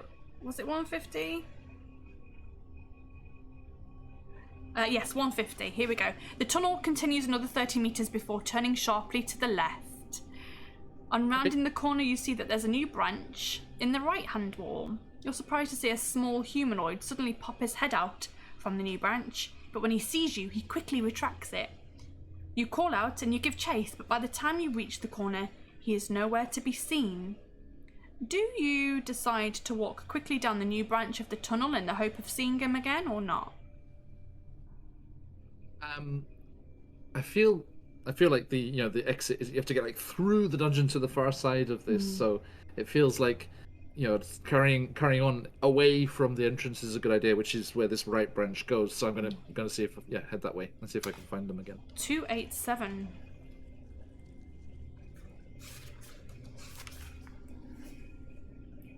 You soon reach a door in the left-hand wall of the tunnel.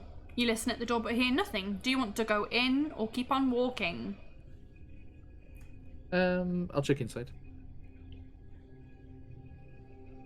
Let's go on in. 156.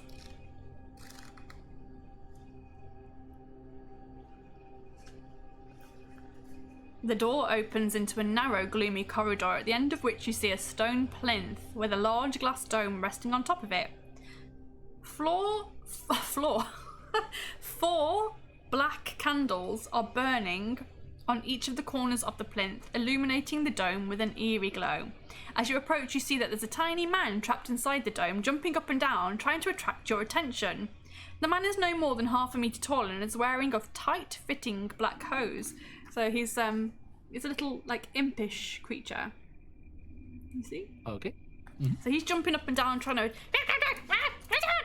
attract your attention. You notice that his ears are pointed and that he has a wispy grey beard. He gestures to you to lift the glass dome. If you decide to do as the man bids you, you can, or you can ignore him and walk back down the corridor and return to the tunnel. I can't leave a fellow beard lover trapped down in a horrible place like this. A fellow beard lover. So you're gonna lift the dome and let him out? Okay. 199.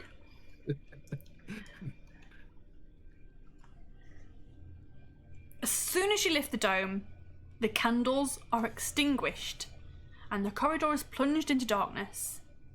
You hear laughter echoing down the corridor before your head starts to spin and you lose consciousness. You're welcome.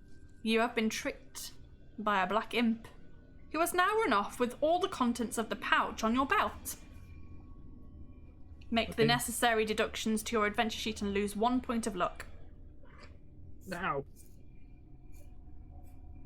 That means I lose my ring. You've lost your ring. Yep.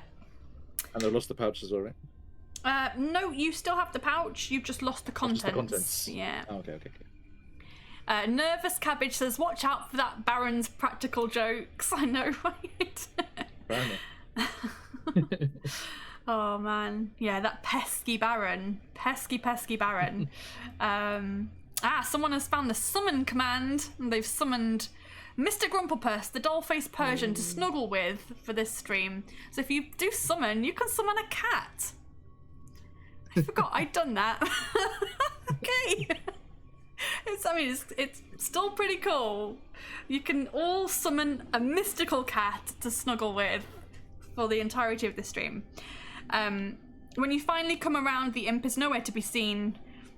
So you return to the tunnel and you carry on. Page 222.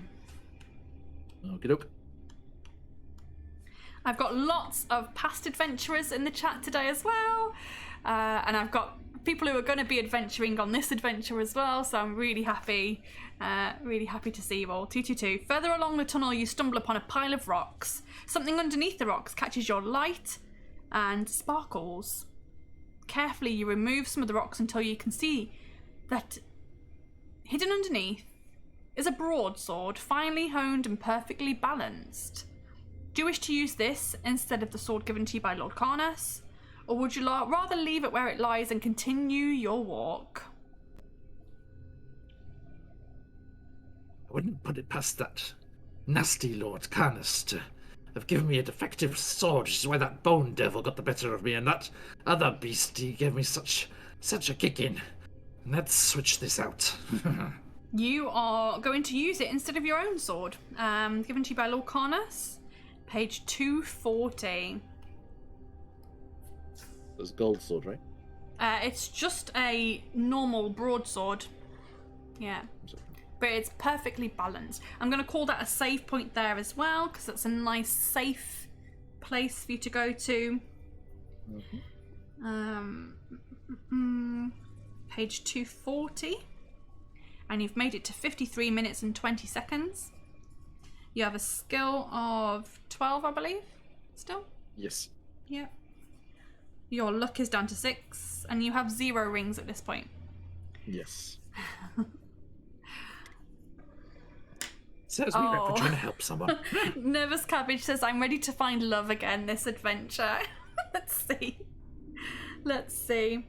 Are you okay for a break? Do you need a break just yet, or are you okay to carry on? Am I okay? Yeah. Yeah, If you want to grab one, say so. I think I'll grab a break in maybe half an hour. We'll see where we're at, and then I can show you guys the new clips reel. But not just yet. For now, let's carry on. The broadsword is an excellent weapon made by a famous armourer. It's also magical, cutting the mighty blade through the air. You continue your quest. Turn to page 7. So you have a magical sword. Da-da-da. Still looks like a spoon, John. The props department are getting fired tomorrow. Okay. You soon arrive at another door in the tunnel wall. The handle turns, but wooden boards have been nailed across the door frame. Do you wish to lever the boards off with your newly found sword, or would you rather press on along the tunnel?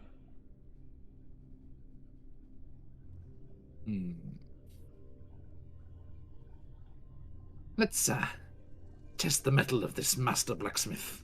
Try and pry them off. Okay, 336 to pry them off. The nails, holding the boards in place, make a loud creaking noise as you prise the boards away. Test your luck. Okay. That is a 7. Oh, you are unlucky. Mm-hmm. Page 76.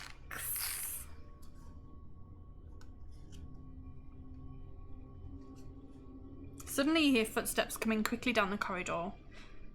Somebody or something has come to investigate what all this noise is about. With your sword gripped tightly, you turn to face the heavily armoured mutant orc guard. Advancing with his poleaxe. He's a mutant orc, he has a skill of 7 and a stamina of 7. Okay. Let's get into battle. You've timed this poorly, my friend. I have a new sword. 20. 14. So you hit him for 2. Ooh, not good. 15.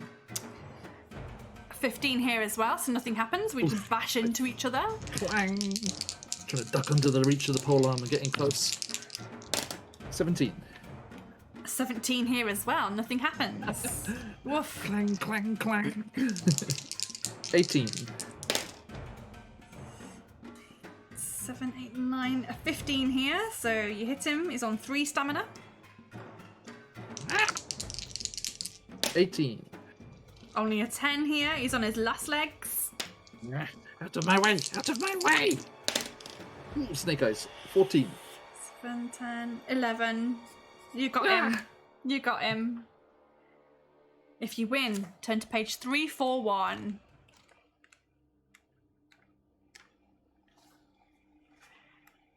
Some page turning ASMR for you all there. You quickly rummage through the pockets of the orc guard and you find some small glass balls. You place them in your pouch and you carry on levering off the wooden boards. At last the final board comes free and you're able to open the door. Page 13. Say if this is on the right or left. It just said it was in the tunnel wall, so Right. Yeah. So, pick a side, I guess. yeah, I guess so. This is one of my favourite parts of the book. Hey, but I found You it. pull the door open and you walk into a small room which has not been entered for years. A thick layer of dust covers everything and cobwebs hang down like dirty old curtains. 2 skeletons, mouths hanging open, lie half submerged in the dust, propped up against the far wall. One of the skeletons is pointing at the other. Suddenly the door slams shut behind you. Oh, I haven't got a door slam. But you get the point. Here you go. I didn't hear it. Oh, don't. The noise cancellation did it. I think the noise cancelled it out. Never mind. But the door slams shut behind you. Thanks for trying. Let's try. Suddenly the door slams shut behind you and the pointing skeleton starts to speak. So you're looking at these 2 skeletons here. Okay. So one's pointing at the other. With the jaws hanging up, it looks like they're laughing at each other.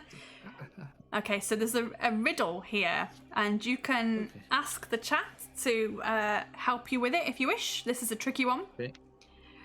Brothers and sisters have I none, but that man's father is my father's son. Who is he? There's some options here. Brothers and sisters, I have none. That man, something is my father's son. Father is my father's son. Who is he?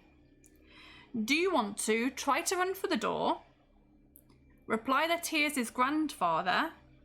Reply that he is his father. Or reply that he is his son.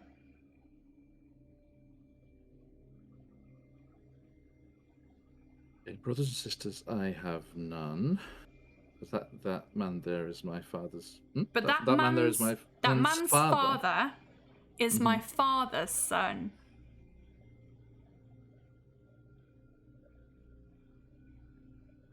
It's a tricky one, this one.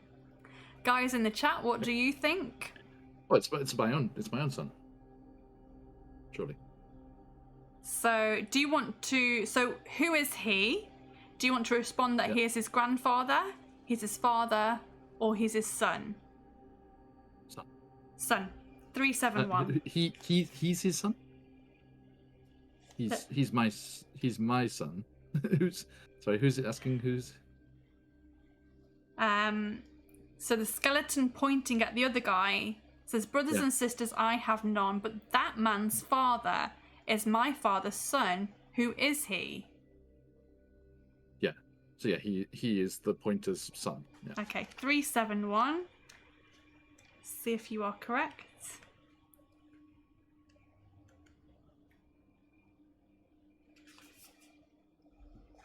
Do we think he's correct, guys? Does that check out? We're about to find out.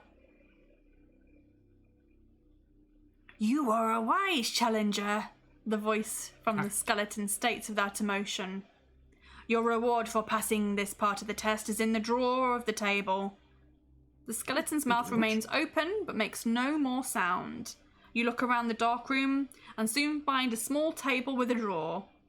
Carefully you slide the drawer open and you find a small iron key inside. You drop it into the pouch on your belt. You leave the room and you continue along the tunnel. So you now have a small iron key. Okay. And we're going to turn to page 45. I wish if this was D&D, like I'd be scared about other like mischievous imps stealing the contents of my pouch, and I'd be putting all items in other pockets. Don't put it in the pouch. Don't put it in the pouch. I am going to... I'm going to save there. Okay. I am rubbish at remembering what I just said. Did I just say page 45? I think I did. Sorry. I am awful at this. Remembering page numbers. Sorry, I was too busy writing inventory. I think I said 45. Did I say 45? But you've made it to over an hour. That's good. 1 hour and 55 seconds. What is the average life expectancy? I mean, it we don't know for this one. But you've only used 1 life, so that's really, really good. I think I said 45. I'm pretty sure I did. You're on 12 skill. What's your stamina at the moment? 21. 21. 0 rings. And you use some luck. Your luck is now 5, Yes, I believe. 5. Yeah, Yes. wicked. Okay, 45. Let's see. It's not long before you arrive at another door in the left-hand wall. Do you wish to open this door or keep on walking? I'll open it. Open the door. 235. Yes. So curious where this little fella person went. The door opens into an empty room. You enter the room cautiously, and as you do so, the door swings slowly shut behind you. You search the room for a secret passageway, but find no sign of one. To your surprise, the door is not locked, and you're able to walk out of the tunnel. However, you do not know that you have entered a room of teleportation. Uh-oh. You're now in a different part of the tunnel to the one that you were walking along previously. Unaware of your teleportation, you walk on down the tunnel, turn into 378. So you've gone out of the room and come out into a tunnel, but it's not the tunnel that you were in before. Okay. 378. Interesting. So you have no idea where you are now. This is going to mess up your map. A little bit. You follow the tunnel around a right-hand bend until it ends at a wooden door. You have no choice but to open the door, and you are very surprised by what you see on page 3.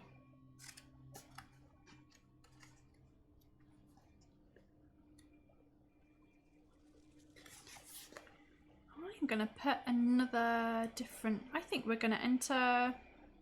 Let's use this one. Let's use this room. Sitting cross-legged in the middle of the room is a fat, bald man, Eastern in appearance.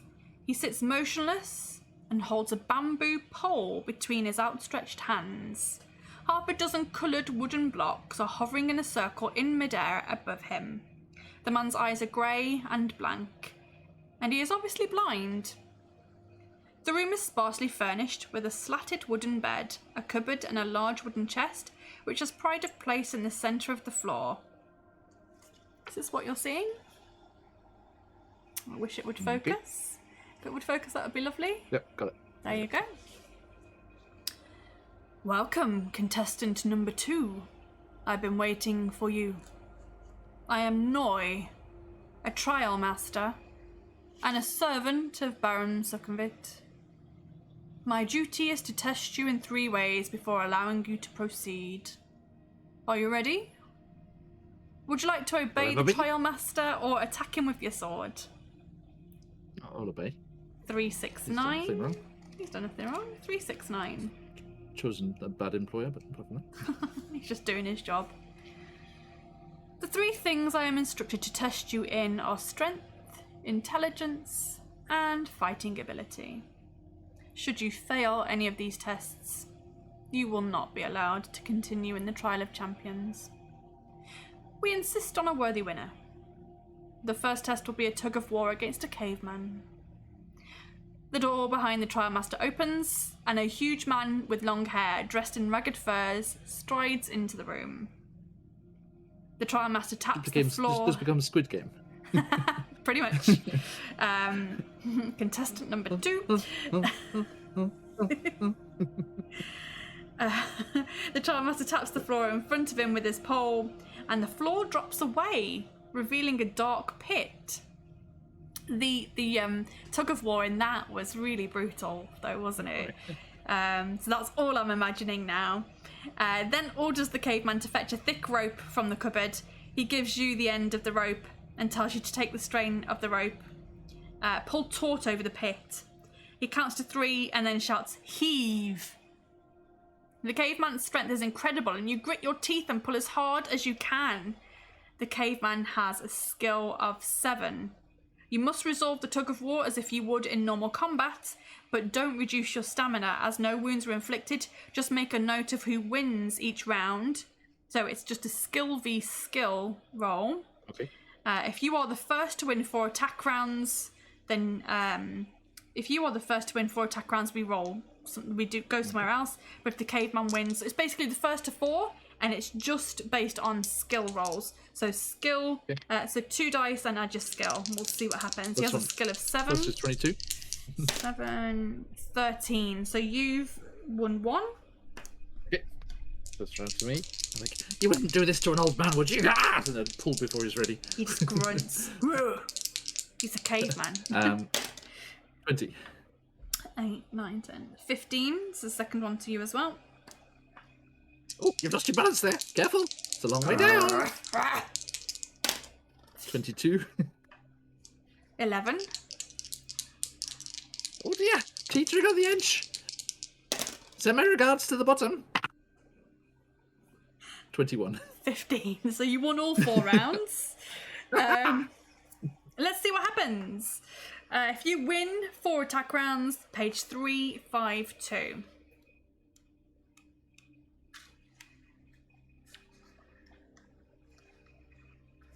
Your strength is greater than that of the caveman, and with a mighty heave, you pull him forward and watch him fall headlong into the pit.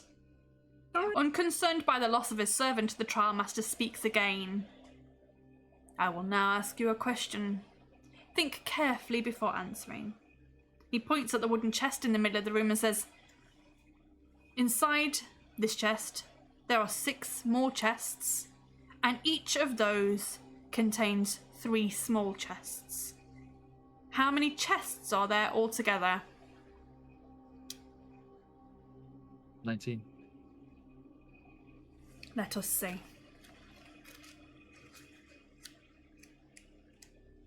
So you can't hear that announcement going off in the background, can you? The announcement? Yeah. There, something happened. I think there might have been a minor tsunami, but it wouldn't get here, so it's okay. I didn't feel the earthquake though, so I'm not sure what triggered it. Oh my goodness. Okay, Do we need to worry? Do we need to take a break? No, it's fine. It's fine. Like the one of 2011 didn't get to here, so this one won't. Okay. Okay, so you think it's I 19? live in Fukushima, everybody. Welcome to a delicate world. Yikes. So you think it's 19? Right, you said 6 and then 3, right?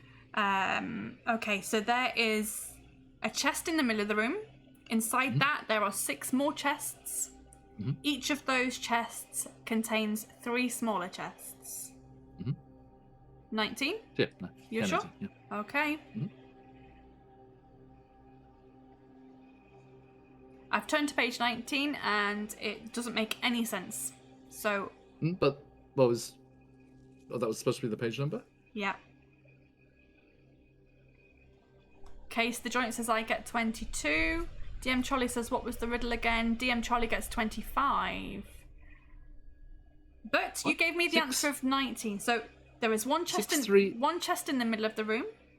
Yes. Inside that there are 6 more chests.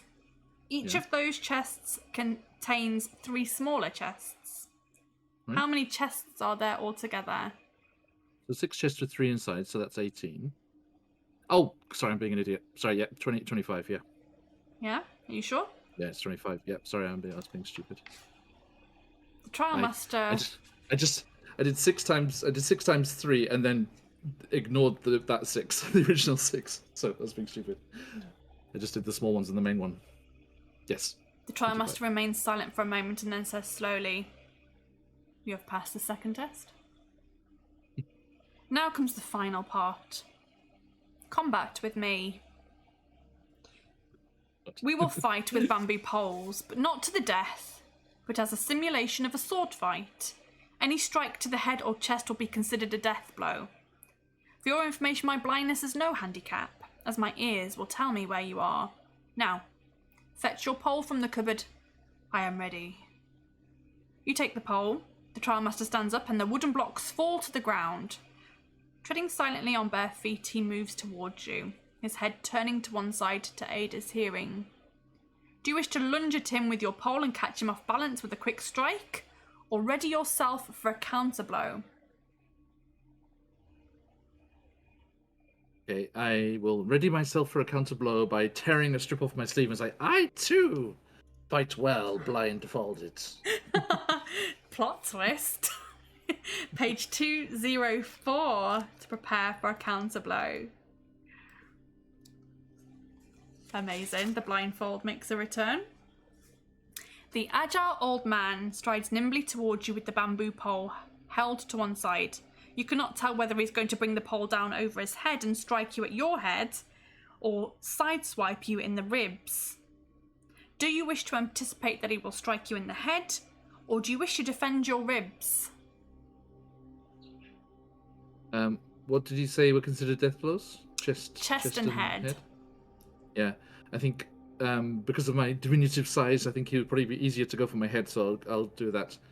Prepare for a head strike. 111.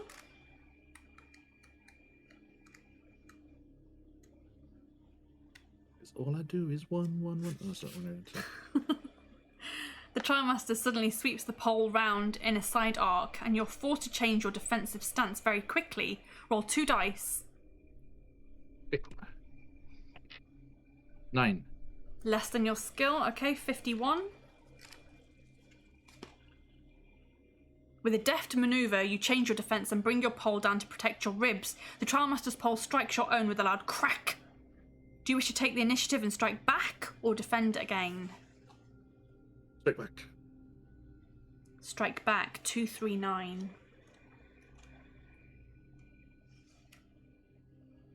You thrust your right arm forward in an attempt to strike the Trial Master's neck. He tries to counter your blow by bringing the pole... Oh, thank you for that resub, Lone Morph. Thank you so much. That's really lovely. He tries to counter your blow by bringing his pole up quickly across his body. His skill score is 8. Roll 2 dice. So we're going to do skill v skill again to see what happens. Okay. That is 8. That's the same as his skill score. Turn to 248. The Trial Master reacts quickly and blocks your thrusting pole. Thrusting pole. Sweat breaks out on his forehead. I'm so mature. Sweat breaks out on his forehead as the Trial Master realizes that you are a better fighter than he originally thought. Making the most of your psychological advantage. You step forward to strike again. Do you wish to try and execute a body blow or strike overhead? Again, coming from the lower point, I'll go for the body. 320. He just blocked his neck, so his hands were up there. 320.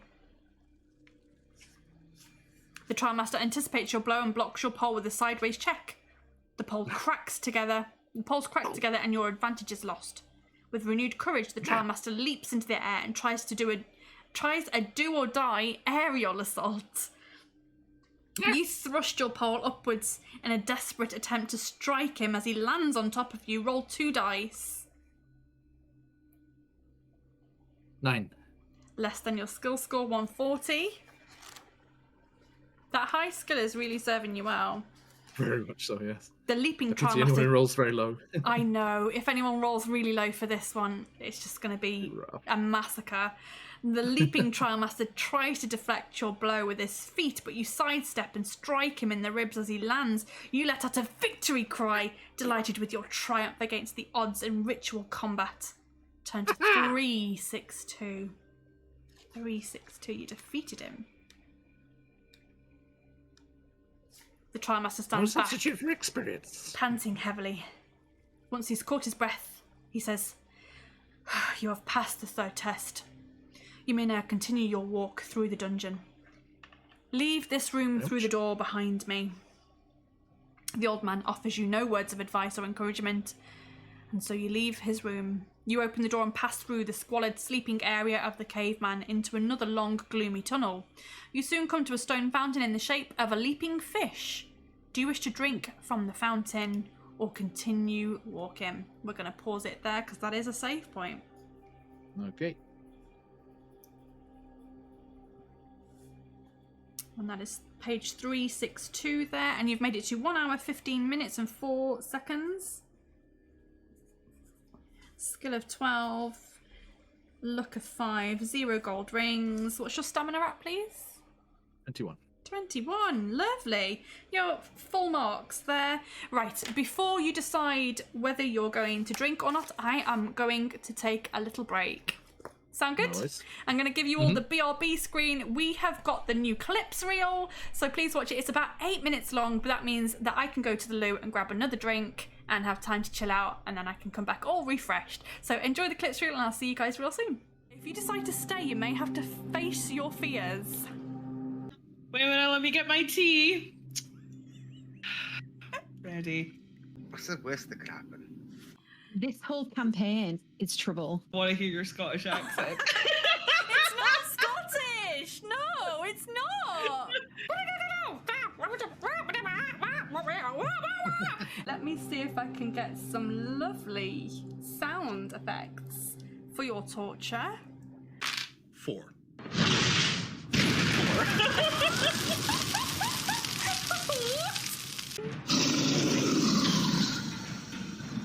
Listen very carefully. I shall say this only once. Eye of the Dragon, more like Kanye, Kanye Eye of the Dragon. Pitiful. A pitiful. Play ya ding dong! It makes me ever so thirsty. Play it!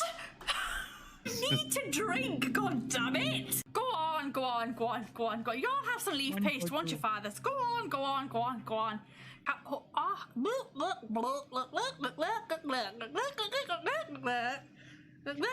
don't want to do this anymore.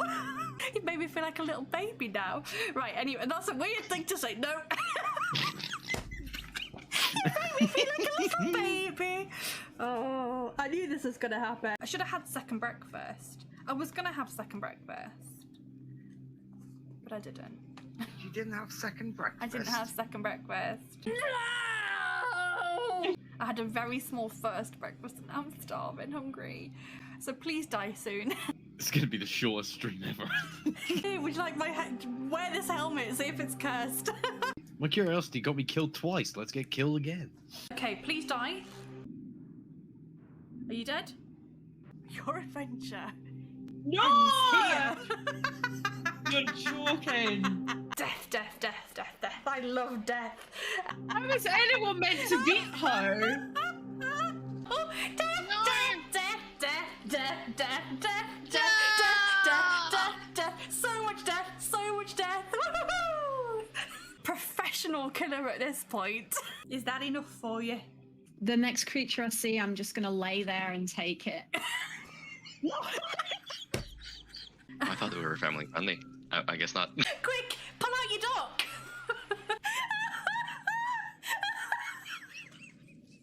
He's just going to watch his mate Morningstar you to death. I'm just going to let them kill me. We might eat you afterwards.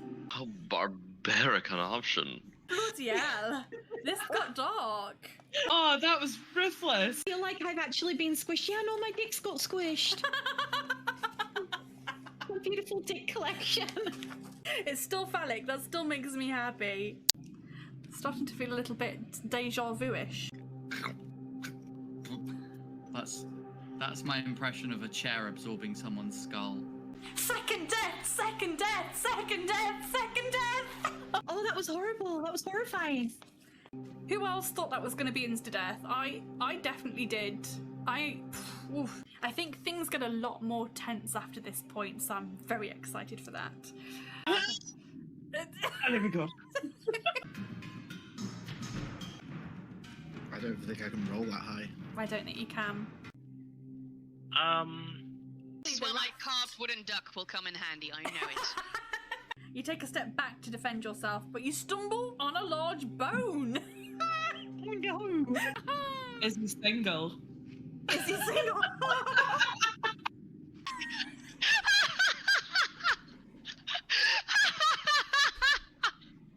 Olaf, is that you? Gavortis is sitting on the other one already. Things are looking up, he says, setting off again. My mind went somewhere else. I get laid, man, honestly. It's It's like we're playing. What was that game show called? We're still at black. The Dungeon of Love. Blind date. Blind date. And now there's Blind another. date. Now there's another door. Who could be behind here? I'm going to flutter my eyelids, going like. It's the Queen of Spades, and she looks slightly unusual in the fact that she has a very wide grin on her face. Oh my god, it's Zaina! Welcome, warriors, brave and bold. Do you seek the dragon made of gold? That big smile is there. Who doesn't want to see this kind of face with people going insane? You're so beautiful. Not one of these with it. It's it. Move along. Further up the passageway, you see another door in the right-hand wall. You listen at the door and you hear scratching sounds coming from the other side. It's my cat? Do you like a scratcher? Just asking, just throwing it out there. I am worried. Is she the one? Is she the one? Is she not the one? Am I going to have wasted this extra life by poking my head into see her? Let's see if you get lucky. I'm looking for love. We're gonna search every room. Go through the door. Do you want to open it with your sword? Yes. I don't want to stick my face right up to it and pop it open. Does she seem like a legitimate, like, well turned out character? Can I put him open, right, with my dagger and consume his heart for 2 more stamina? There's always a catch. I wanted the goblin's heart, but apparently that is off the menu. She needs a bit. I was gonna say she seems a bit needy. You could drink the rest of your healing potion. That will bring you back to max. I mean, the thing is, are you looking for a love match with someone who constantly needs help? I'm just looking for love. I am looking for Or love. maybe you're just horny. Trixie, what are you doing in the book? A wizard's staff has got a knob. Is he the one? Is he the one? Let's find out. I think we can trust him. He has helped us so far, so let's have a rest in this place and, like, regain our strength. Yeah.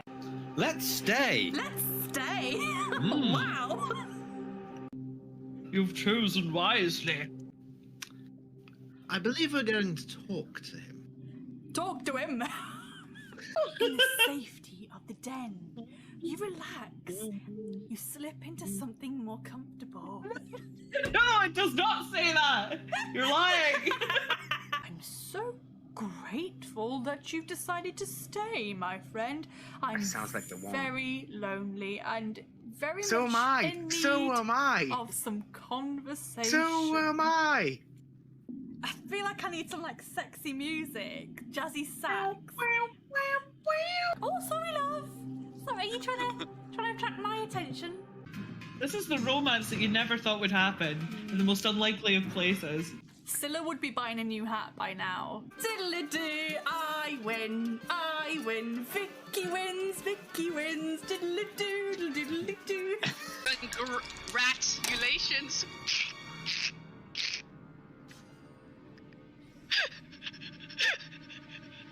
I regret nothing. Oh, I hope you enjoyed the clips reel, guys. Welcome back, everybody. I hope you all had a good break and enjoyed the clips. Right, let's dive straight back into it, shall we? So we've just defeated a Trial Master. We're on page 362. You have a skill of 12, a stamina of 21, a luck of 5, and you have 0 gold rings because you lost one to a black imp. And you have because I tried to help. Yeah, all because you tried to help.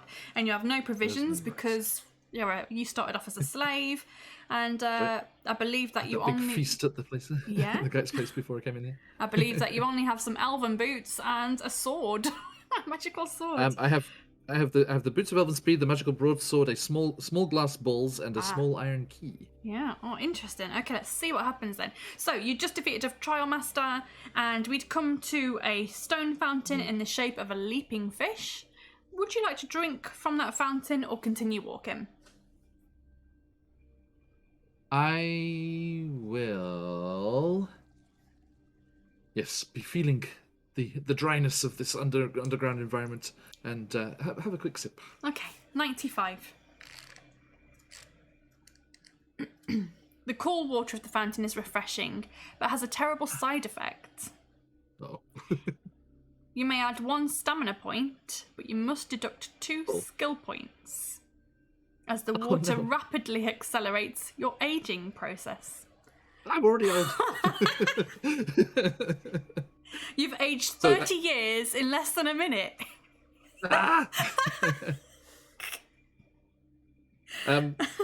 So do I was it max stamina? Do I still get? You can. Go I am gonna say you can go up. So you'll have 22 stamina. I'm gonna just rule it and house rule it. There we go. I'm just gonna say you can have 22 stamina, but now your skill goes down to 10. Okay. You've aged. To be fair, that's a bit nicer to the monsters. Yeah, I think that's okay. So you've aged 30 years in less than a minute, but you do not realise what's happened, so you just continue walking resolutely along the tunnel. You know, you just feel a bit stiffer and a bit more tired. I must have reached too far to grab that water. My back. Turn to page 329. I'm loving the accent. Not based on any real life experience. This character is fantastic. Arafortan was my first ever online character. I played on the Greyhawk channel as him. He's a forest gnome, and he is the quest giver in our one-shot roulette games. Yeah. Has given you a quest. Yes, he has given me a quest. Foxy lady. Yeah, you play Vulpine. Yeah, Lagoria is non-binary. I've decided that Lagoria is non-binary. A non-binary Vulpine. Foxy person. Foxy person. So it was just default to Hendrix. I'm sorry. Yeah. Soon you hear the sound of hooves clattering along the stone floor. The sound echoes down the tunnel. And then you see a shape emerging from the gloom. Seated astride a white skeletal horse is an armoured skeleton with a crown on its skull. Seeing you, the Skeleton King kicks its undead horse into a gallop and holds its sword aloft. Bugger. You can tell it's an undead horse because it's got no body. It's got no body. Just somebody's head to... I don't know how you've managed to do fairly long streams whilst wearing that as well. I just don't know how you do it. Just the one, and that was plenty. Oh my goodness. Seeing you, the Skeletal King kicks its undead horse into a gallop and holds its sword aloft. You must fight the mounted undead. Edged weapons like swords and daggers do little to harm skeletons. Unless you have a hammer with which to fight the Skeleton King, you will only cause it to lose 1 stamina on a successful attack round. Oh, bugger. That's a skill of 9 and a stamina of 7. So, let's 9, 7. see how this goes. Trying to just spin my sword around and hit it with the hilt instead. Yes! Does this do it better? Throw the balls at it, the glass balls. Right. That will be, what would that be? 14. 9, 13, 18 from me. So he hits you. Okay. Next one is 19. 12. So you only do 1 damage, so he's on 6 health. 6. Yep. 17. 16. Ooh. So you hit it. It's on 5 health. 5. No. Only 14. 9, 10, 11, 12. No, sorry, 11. No, 14 from me. Sorry, I can't count. Okay, I can't count. Parried. Whoopsie. 17. Can't math when I've got tired brain. 9, 10, 17 from me. What did you get? Sorry. Oh, it's another 17 again. So another parry. Yeah. Where'd that dice go? I lost the dice. Oh no. Hang on. Placement dice. 17. 15. Yay! That new dice can stay. Whoops! I lost my dice. You're excited. 18. 10, 11, 12, 17. You hit him. He's on 3 health. 3 health. Arafo jumps up, grabs onto the undead mane of this horse, swings up onto its neck, and he's standing on the neck, fighting face to face with this undead king. Oh my goodness! So this is what we can see at the 15. moment. Okay. Terrifying. 9, 15. 10, 11, 17 from me. So he hits you. Ouch. now that you've got up close, he's got a better vantage point for you. Ah, massive mistake. Mistake so made. 17. 14. So you hit him. He's on 2 health. 2. Yeah. Oh, good. 18. 9, 10, 11, 12, 13, 19 from me. Oh. Oh, man. Welcome in, Lone Jedi. How are you doing? 9. 14. 14 from me as well, so we just bash each other. Clang. 15. 9, 10, 11, 15 from me as well, so another clang. It's because you're up close 18. now. He can't properly get to you. 9, 10, 11, 12, 16 from me. What did you get, One sorry? last. 18. Ah, yeah, okay, he's on his last one. One last strike. Here it comes. Are you ready? I don't know why I'm warning you. 10, 11, 12, 17 Yeah, from me. 20. Ooh, you finish him off. Excellent. Oh my gosh, that was a tense battle. Now, if you're looking for alternative employment, maybe I can help you out. Would you like to get out of here? Yeah, that is a loser. Nay. Nay? Oh. Nay. The nays have it. 209. You open the horse's saddlebag and you find a mirror and a wooden whistle inside. You slip them inside your pouch and you continue along the tunnel. It soon ends at a T-junction. Do you wish to go left or right? Left. Left. 129. The tunnel extends only 20 metres before it ends at the edge of a dark pit. You drop a stone down the pit and you hear it hit the bottom a few seconds later. The sides of the pit are too smooth to climb down, and it would be foolish to try and jump down. If you're carrying a climbing rope over your shoulder and wish to climb down, you can use that, but you don't have any rope. If the climbing rope's on your belt, you're screwed. But if it's on your shoulder, very specifically. Very specific no, I don't have one, sorry. that it's over your shoulder. But no, you don't have one, so you must walk back along the tunnel and past the T-junction back to page 351. Okay, so having as if I'd turned right. Yeah. After 20 or so meters, you come to an iron grate in the floor. Do you wish to lift the iron grate or keep on walking?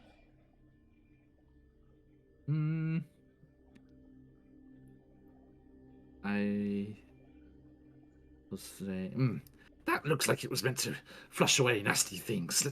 Let's keep them down there, and I'll go past. 174.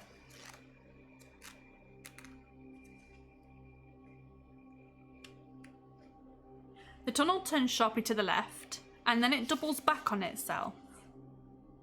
You walk along it for 50 meters before coming to a wooden door. The lower jawbone of a dog is mounted crudely above the door. Do you wish to open this door or walk on? I will check the door, yeah. 26.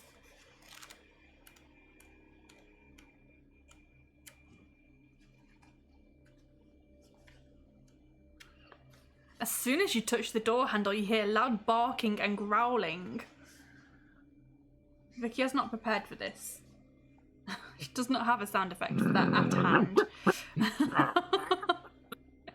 You push the... I need to make a note to add some dogs barking to this sound set. You push the door open. Handy dandy soundscape search function can get you sorted out very nicely for that. It can, yes.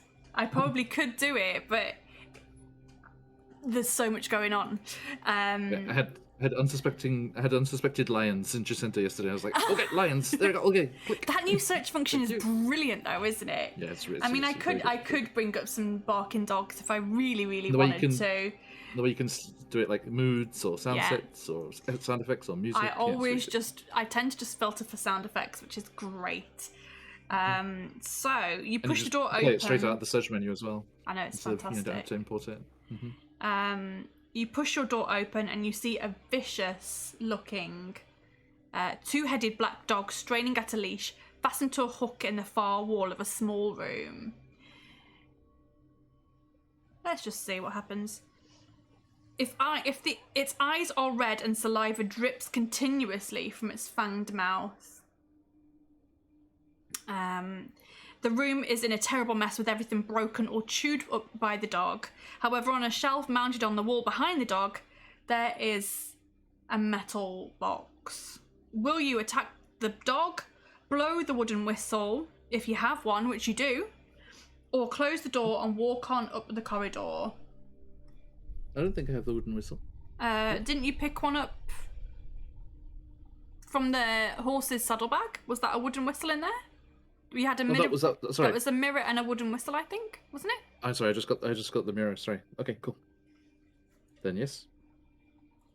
Let's see what happens. You want to blow the whistle? Yes, please. Sorry about that. That's okay. I probably cut out, to be honest. Blow the whistle, page 67. Busy messing around with the horse's head. I'm too busy trying to find dog sounds. Page 67. Let's see. Does this help or hinder? The high-pitched note emitted by the whistle has a tranquilizing effect on the dogs. Yay! No dog sound needed. No dog sound needed. Easy. Sweet stops dreams. growling. As we like to say around these parts. Oyasumi nasai. Oh, that's really cute. It stops growling and starts to close its eyes. It flops down onto the floor and is soon fast asleep. Nemure. Page 217. Shh. You step over the dog, you reach up to the shelf, and you take the box. You prise it open with your sword, and you find a copper bracelet inside. Would you like to place the bracelet on your wrist, or leave the room without it and continue along the tunnel? I will place it on my wrist. Place it on your wrist, page 317. Now, we haven't had any cursed jewellery yet, which is very surprising. Oh, good. As soon as you place the bracelet on your wrist, your arm feels weak, may be over. and it starts to shake. I was wondering when the cursed jewellery would show up. The bracelet is cursed, and you're unable to remove it. Lose 2 skill points and a luck point. God. You're down to 8 skill. I am. And 4 luck. Like, nearly all of my luck has been lost without using it. Yikes. It's just been stolen by things. There's now nothing you can do except leave the room and carry on as best you can. Can you imagine if you hadn't have started with 12 skill, though? You'd be on, 4 by now, and that would be awful. Okay, page 379. Let's see how you get on from here. Good luck. Mm-hmm. Now it's starting to feel like Death Trap Dungeon. The tunnel continues straight ahead until it ends at a T-junction. Would you like to go left or right?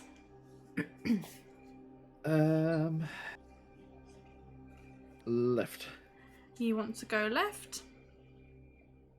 162. You soon come to the edge of a pit, which looks too wide for you to jump across. If you want to take a running jump over the pit, you can. Or you can walk back up the tunnel past the T-junction, as if you'd gone right. Did the boots of elven speed help? It doesn't say so.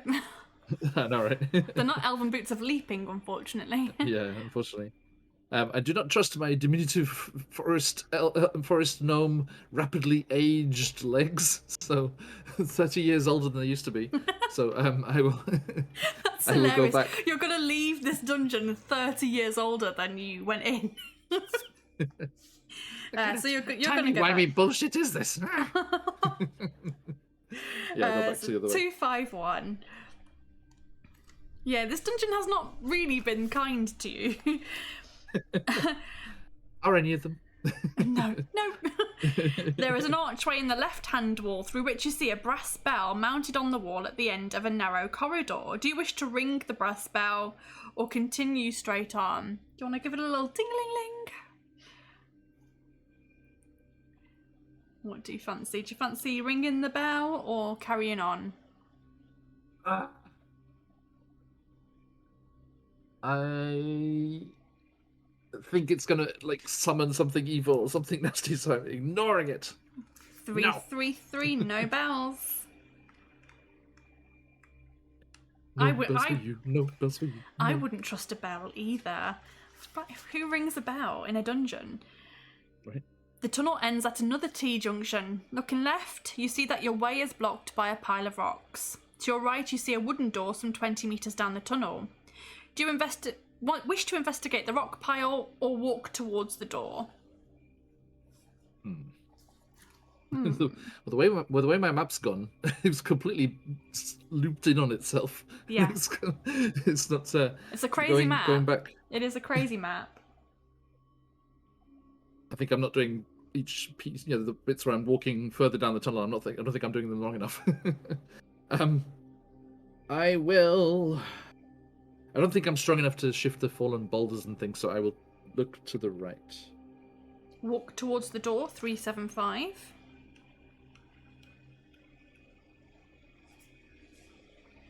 From the other side of the door, you hear an agonised cry of a man in pain. Do you wish to try to open the door or carry on walking? I'm coming. I'll help. I open the door. Okay, you're going to open it, 168.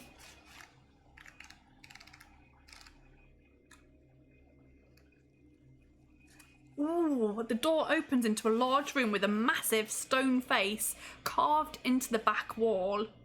Stone steps rise up into its huge open mouth, and at the top of these steps you see one of the other contestants is writhing in agony. A large purple tongue like a giant snake is wrapped around the elven prince, who is desperately stabbing at it with his dagger. Looks like this. All right. Your Highness, I'm coming. Do you wish to try to help him or leave him alone? I try and help. Try and help. Okay, We're all 77. in this together. Only one can make it out alive. Well, screw him. You run up to the stone steps and you start to hack at the huge tongue with your sword. A large gash opens up and purple blood pumps from it, soaking you and making the steps treacherously slippery. As the tongue thrashes about, the elf screams louder in agony. Roll 2 dice. Oops. And I helped. 5. That is less than your skill score. Look, wow. 2, 4, 5. It's reduced skill score. Yeah. 2, 4, 5. Let's see what happens. I like this better when I could only fail on 2 6s. In the confined space of the stone mouth, you manage to keep your balance. Turn to page 8. Just Music about. form. Yeah. Oh, watch out! As you lunge again, the elf falls silent. The life has been squeezed out of his body. The tongue releases him and retracts down the cavernous throat. You drag the elf out of the mouth. Although there's nothing you can do for him now. You're beginning to wonder what to do next when suddenly the elf's eyes open. With his dying breath, he says, "Thank you for trying to save me. You didn't have to do it, because we both know that only one person can walk out of here alive. It won't be me now. Take what I have and walk into the mouth. If you can overcome that dreadful thing that surprised me, I think it's the right way to go." His eyes close again and he exhales for the last time. In a bag tied to his waist, you find a small jar of grey paste, which has a very sharp aroma. Knowing the ways of the elves, you're certain that this paste has healing properties, so you decide to dab the contents of the jar onto your wounds to see if it has the desired effect. You may add 6 stamina points. Yay, back to full. You also find in the bag a small bottle of blue dye, which you place inside your pouch. You think about what the elf said. Do you wish to walk down inside the mouth or continue along the corridor? Insight check. Wait, wrong game. Damn it. Anafor is a trusting sort, and he thinks that, well, he wouldn't. I think he would want me to win as I tried to save him as opposed to either of the others. So I will try. You're going his in. suggestion. As soon as you step inside the mouth, the hideous tongue coils out to ensnare you, but you are ready with your sword. It has a skill of 5 and a stamina of 6. You must battle with the tongue, which we've never done before. We've never battled with the tongue before, so this is a first for me. But let's get into battle with a tongue. Why not? 17. 16. Oh.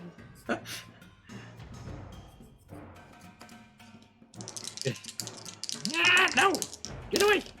16. 14. You hit it. You only need to hit it once more. 15. 8, 9, 11. It's gone. It's dead. The tongue is dead. Turn to page 85 if you win. It's not ox tongue, but might have a slice or two.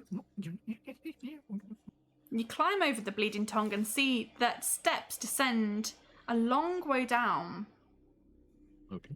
You can just make out the faint voice of a girl singing. Do you wish to go down to investigate or back out of the tunnel?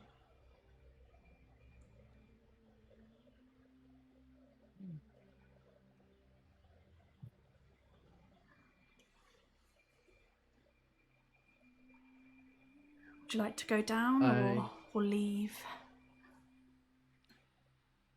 I'm intrigued, so I'll go down. Okay. 3, 6, 4.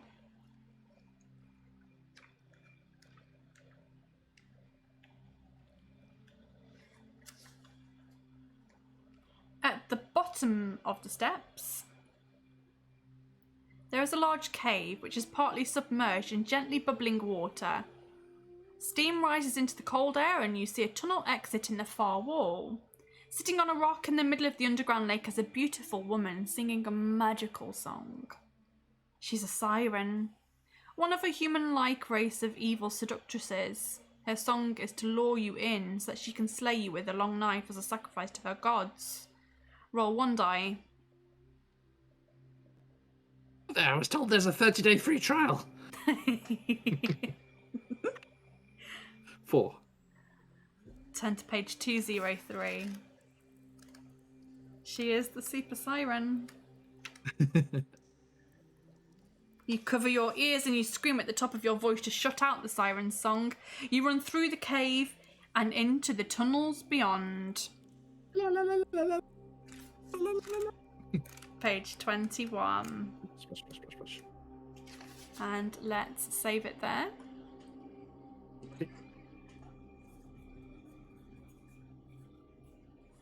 You've made it to 1 hour 38. Wow. Oh, my leather pouch is okay. It's quite full now. So much. Okay, skill of 8. Woof. Stamina. What's your stamina at, please? 22. 22. Luck of 4. Luck is 4. Still 0 gold rings. Yep. Somewhere out here. Oh, in that door I ignored. That's where they'll be. There's 20 of them all in that room. Okay, the tunnel rises quite steeply and grows rapidly colder. The steep floor soon gives way to stone steps, which make progress a little less tiring. But halfway up the steps, you notice that there are 3 in a row, which are painted red. Do you wish to carry on walking up every step, or leap over the 3 red steps? That's definitely feels like I should not step on those. Yeah, jump over. Page 50. Very obliged of them to mark them, though. Yeah. The steps are quite steep and it requires a mighty leap to clear them. Are you wearing a breastplate? No. Page 327. Light, weigh me down, so that's light a good and thing. nimble. Yeah, you cleared the 3 steps with ease, and you walk up the remaining ones to page 141. Okay.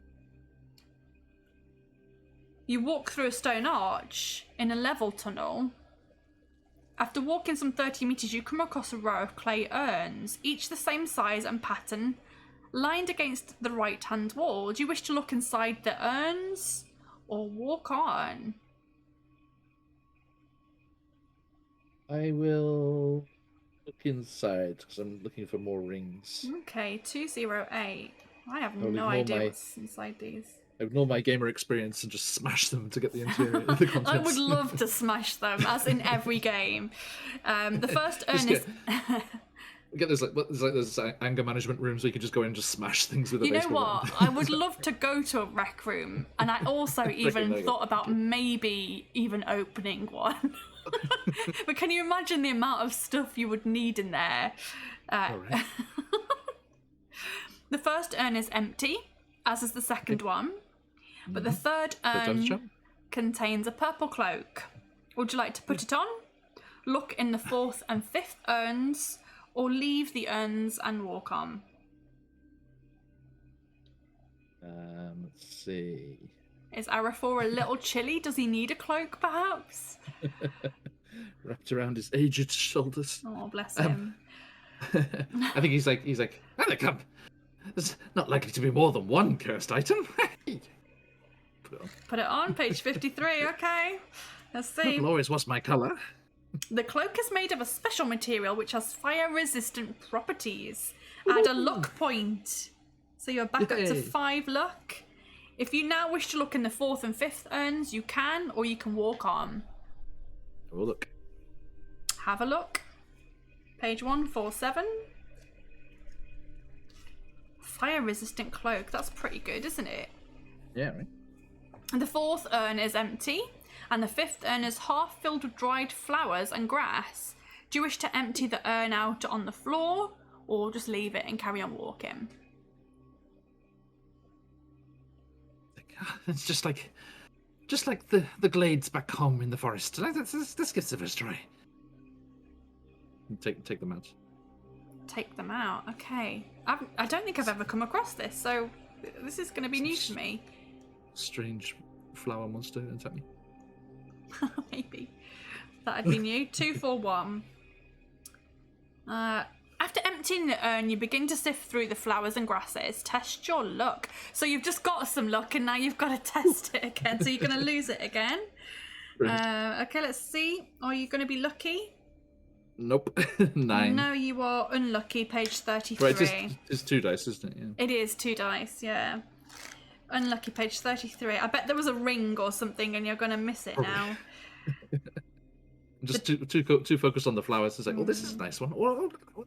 Oh no. The dried flowers and grasses are used as a nest by a poisonous red and black spider. Your hand inadvertently brushes against it as it crawls along a poppy stem.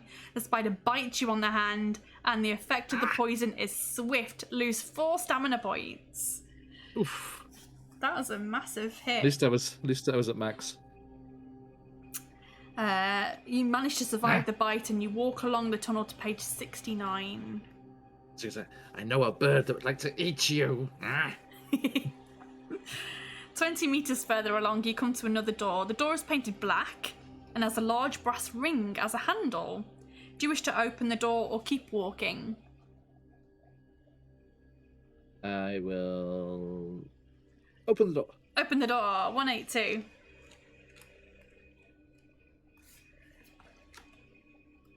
It's the ring repository. The room is empty, except for a large bronze statue of a 6-armed woman dressed in decorative silks and mounted on a marble plinth. The idol is holding a brass lamp in one hand and a curved sword in each of its other hands. White smoke drifts up from 4 silver pipes placed around it. Looks like this, if you're struggling to imagine what that is. That's exactly what I drew. Like 3 millimeters tall on my map. Beautiful. Would you like to take the lamp or keep on walking along the tunnel?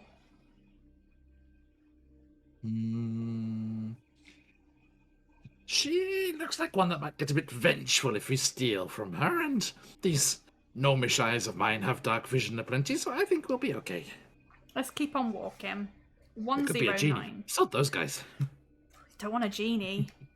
Ugh. 109. The tunnel eventually ends at a T-junction. Looking right, you can see a bright glow in the distance. And looking left, you see that the tunnel ends at a door. Do you want to walk towards the bright glow, or go and open the door to your left? Well, going on all my experience so far, thinking I found the exit and rushing towards it would probably kill me. So, the door, please.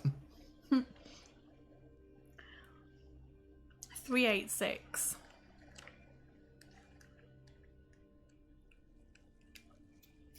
Yeah, if it was the exit, it's not been super challenging so far, and you haven't really got anything from it yet. So the door opens into quite a few magical items, but I need some rings. Definitely need some rings before we go. The door opens into a lavishly furnished chamber. Splendid objects are all around, but your eyes are transfixed by an open treasure chest in the middle of a raised platform at the back of the chamber. I mean, not sus. Yeah. Hello, there's treasure. Solid. So, yeah, I know, right? Solid gold statues of eagles are set at the four corners of the marble steps that lead up to the platform. The treasure chest is brimming over with diamonds, gold objects, and countless gems. You climb the steps, but as soon as you reach out to touch the treasure, the illusion shatters, and you see that you're not touching gold at all, but the open jaws... Oh, it's like a mimic! It's a mind warp beast, basically a mimic. It's like removal of free will there, but okay. It's like, no rings, I'm not buying any of that, but no choice. This gruesome killer, which has the ability to create a perfect illusion, is now revealed as a gigantic green mouth with rows of needle-sharp teeth. The jaws snap shut, almost severing you in two. Its second bite is more successful. So, unfortunately, I think you're dead. Wow. I mean... Sorry, the D&D person in me is very pissed off by that. So, like, if there'd been a choice to, like, do you go for the treasure or not, and if I'd made the choice, then it's like, wow, that's so vicious. I don't like that. It's a bit harsh, isn't it? That is very harsh. Because it's like you only went into the room, like, you didn't have to. As soon as you started describing it, we were both like, that's really suspicious. And it was like, as you touched the treasure, I was like, hang on a second. I never Newton bitter. Man. Ideas out from very long ago. Oh, man. So, yeah, I think that was a really... I wanted a good death. That was... Oh, man. I feel robbed of a good death. But nevertheless. There we go. There you go. So, where was that siren? 138. So we've actually got to go back like 8 minutes to where you decided not to meet with the siren. So just bear with me while I go back a little bit. So we're going back to page 21. The cloak. Yes, you lose the cloak. I'm sure you'll be getting it back though. Oh, of course, right, yeah. We'll just go back. Sure, you'll be getting it back. 138 and 26 seconds. We're going back. You had a skill of 8, a luck of 4, and you've got full stamina. Cool. I get that back. You get that back, yeah. It might be the exit, but this gift shop is deadly. Okay. So we need to go back to page 21.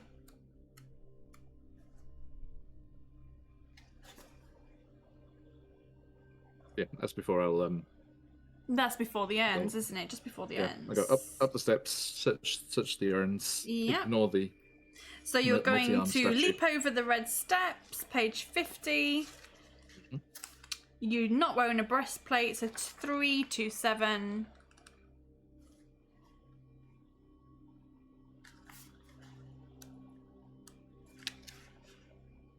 And you clear those steps, page 141.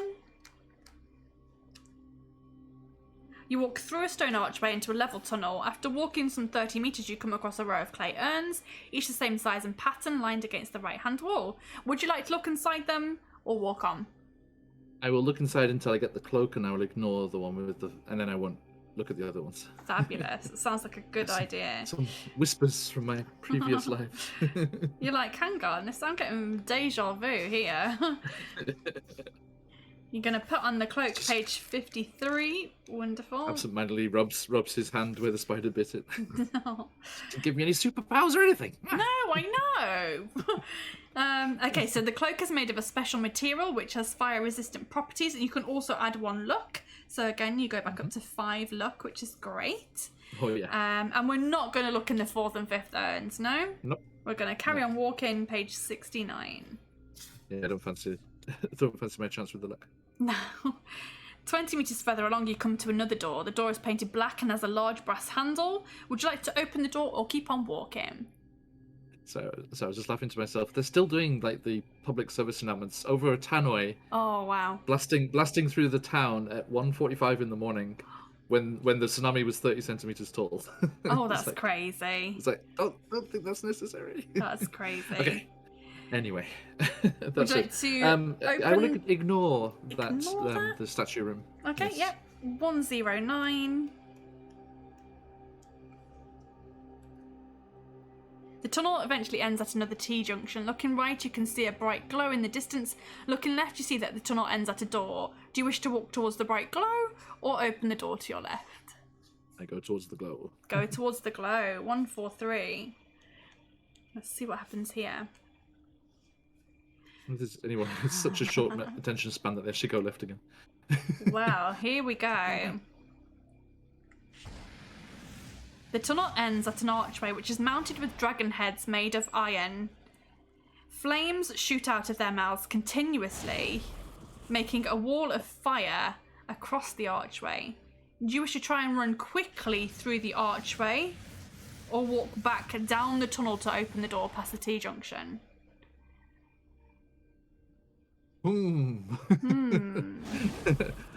Fiery tunnel or certain death. Tunnel. I will try. Really wants you to go and kill yourself with that mimic. It does. I will go and try my luck, or whatever it needs is against the fire. Let's dragons. run quickly through the archway. 370. Boots of elven speed, don't fail me now. And you've got your fireproof cloak. And that too, yeah. That's yeah. it. Keeping your head down, That you rapid run ramming. through the archway as fast as you can. Are you wearing a purple cloak? Yes. Page 16. The heat from the flames is intense, but the fireproof cloak protects you completely. Once through the archway, you find yourself in a cross passage. Looking to the right, you see nothing of interest down the long tunnel. But to your left, you see something hanging down from the ceiling. And you decide to go and investigate. Page 88. What could be hanging from the ceiling? Oh, cool. When you say a cross passage, it means it carries on as well. I'm not really sure. Right, because it didn't say T-junction like it usually No, does. I guess it's like a cross, like a crossroads. like a crossroads. Yeah. I don't know. I get very nervous when this book starts railroading. Yeah. As you get closer, you see that a rope loops through a hook in the ceiling, and that a wooden box is suspended by it, well out of reach. The other end of the rope loops through a hook in the floor and back up to a wooden box where it's fastened by an iron band. An axe is sticking out of the block, and an inscription on the blade reads "Rope Cutter."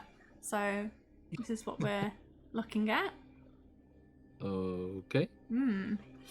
Do you want to cut the rope with the axe, cut the rope with your sword, or ignore it completely and walk on? It was put on this earth for one purpose. I do not want to deny this axe. It's true destiny.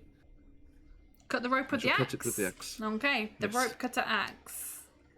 Page 41.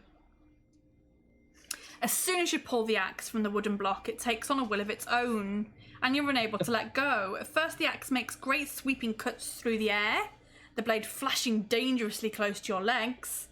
You must test your luck. What? Oh no, you have a luck of 5. 5. Oh, excellent. Now it goes down to 4, so you are just about lucky. 296. Jump! Crazy axe. The wild axe narrowly misses your legs and becomes embedded again in the wooden block. You release the handle and must swiftly decide what to do next. Do you want to cut the rope with your sword or just walk on? I will cut with my sword. Cut with the your axe clearly does sword. not know what it was meant to be doing. 149. Did not get the memo. No. Cut the rope, not me! Yeah. One blow from your sword cuts the rope in two. The wooden box crashes to the floor and breaks apart. Lying inside the broken box, you find 2 brass hands from a clock. Okay. Yeah. Hoping that they might be of use, you place them inside your leather pouch. Turn to page 388. So you've got some brass clock hands. Mm-hmm. Walking along, you're surprised to hear a squeaky voice above, shouting, "Hello!" You look up and you see a small face staring down at you from a grill in the ceiling. "I'm Thank God, I thought it was hungry." my conscience. "I'm hungry." The little man says, "Give me some food and I'll tell you a thing or two about somebody you're about to meet." He drops a cotton bag down on a piece of string in hopeful anticipation. Do you wish to give the little man some nuts and berries, perhaps? Or would you like to walk away without giving him any food? I have no food. Case the joint has redeemed talk like my mum. All right. You've got no food. You've got to walk on without giving him anything. Right, let's go to page 58, shall we? I wonder if you didn't get bit by the spider, you found nuts and berries in those Ooh, flowers. no, I don't think you would have done, love. Right, Okay. let's have a little look. You walk along, you step on a stone which triggers an unseen trap. Iron bars. Oh, I think I've got a thing for this. Iron bars drop down from holes in the ceiling in front of you and behind you. You strain to lift them, but you're unable to move them and they're too thick to bend. Do you carry a file in your pouch? I do not. Page 396 for you then. Sorry, was this carrying on down the corridor past the hanging box? Yeah, so you've carried on. Okay. Like a caged lion, you pace between the bars, you get angrier and angrier, but you're trapped, and there's no escape. Minutes later, you hear a hissing sound overhead. And I'm really sorry to tell you, it's poisonous gas. It's released into the air, and it ends your challenge. You're dead. Okay. Another disappointing death. God damn it. Where are all the real good deaths? I feel robbed of good deaths. Come on. You hear a hissing sound overhead and poisonous gas is released and ends your challenge. It is mean, isn't it? It's not deadly, it's just mean. It's just mean. So now, unfortunately, that is your last if life. if I'm not mistaken, if you don't have the file Yes. from somewhere, Yes. then the only way to survive that entire part of the dungeon was to go. Was the option to go back from where the siren was? Do you remember the siren in the water? Was there an option to go back?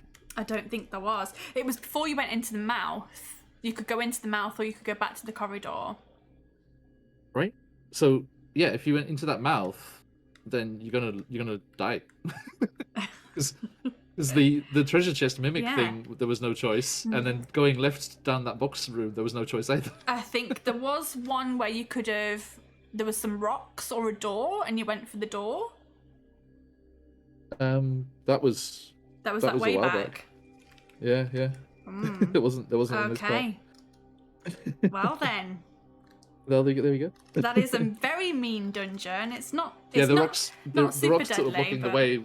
The rocks blocking the way with the other way from the face and the elven Wow. face. Now I've realised Case the Joints used 4,000 points to redeem Talk Like Your Mum, so I think I should probably do it just a little bit longer. Just so you get your money's worth. There Absolutely. you go. Right, I think you had 3 lives. What do we think, guys? The first one's always a bit of a trial and error, isn't it? Do we think 3 lives was too much? Should I give everyone 2 lives going forward or 3 lives going forward? What do we reckon? And you never did get to use that +2, did you? Didn't know. Oh dear. Right. I should have used it. Could it double up as a -2 if you're doing a luck roll? That would be cool. No, that's too easy. No. Okay. No. Anyway, Did you enjoy your first experience of Fighting Fantasy? Yeah, it was a laugh. Yay! Yeah, cheers. Bit different to D&D, bit of a change. But Yes, still indeed. all the classic stuff like dungeons and battles and skeletons and all of that good stuff and riddles and things like that. So Yes, indeed. yeah, I hope you enjoyed it. This is where I get my kicks. This is where I get my dice rolling Yeah. fix. Yeah, it's great. I've been waiting for the chance to come on. I wasn't able the last couple of seasons, so That's all right. I'm really happy that I could. I'm very, very glad. Okay, well, unfortunately you are dead, but would you like to, before we let you go, would you like to tell everyone where they can find you and what you've got coming up? This is your time to promote your shows and all your cool stuff that you've got coming up. I'll give you a shout Thank you out. very much. No worries. Yes. Cheers. Okay, yeah, I am John, and we are Phoenix Iwaki, a bunch of D&D players all over the world, and we play online using Roll20 and the like, and beautiful sounds from Sirenscape. And we are playing lots of different campaigns. We have on Tuesdays Rime of the Frost Maiden, and then later on Wednesday evening or Thursday morning, depending where you are in the world, Out of the Abyss. And then later on Thursday everywhere, we have our homebrew Ravenloft with Barovia and Beyond. Then Thursday evening or Friday morning, we have Wild Beyond the Witchlight. And then later on Fridays, we have either our Deadlands, Weird West cowboy, really good. occult stuff, which we're trying out first time, our first non-D&D thing, DM'd by our friend and player Josh. He's a great DM as well. Yeah, fab. And then Really on good. the other weeks from that, we have the fantastic Jacinta's Tyranny, which is an upcoming campaign from ttrpg, the amazing writer and publishing house there, with your friend Emma and others. And then on Saturdays, every other week, we are playing Candlekeep Mysteries. Ooh, And then how's the that other going? off weeks there, I am over on Patch's channel, Quest Junkies UK, where we usually play a Rodania campaign, but it's on a bit of a break at the moment. And we, in the interim, are going to be playing a mini Humblewood campaign, which is starting on the 29th. Yes. So that is exciting. And then, speaking of exciting things, the weekend after that, the first weekend of February, we are doing a very special charity weekend in the name of Jasper's Game Day. When from the Friday to the Monday, so February 4th to the 7th, we're going to have several sessions. Some of our regular games will have their normal sessions in there.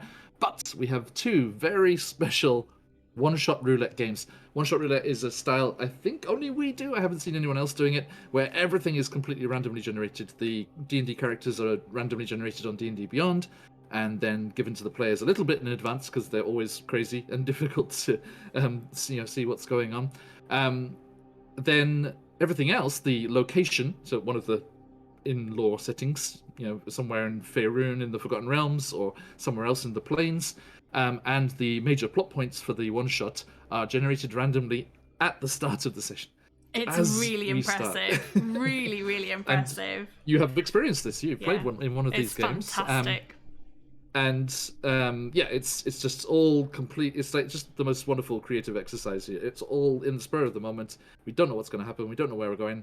And then whilst the players are introducing their characters, I have a 5-second think about it, and we jump right in. And the thing is, it's zero prep. Like, you can't prep for that, but you still do very, very well. Like, to be honest, if none of us knew that it was randomly generated, we wouldn't know. We wouldn't know. Thank you. It's good fun. It's very good fun. It is. And we are going to have two very special, very wonderful one-shot roulette games because we have some very special guests.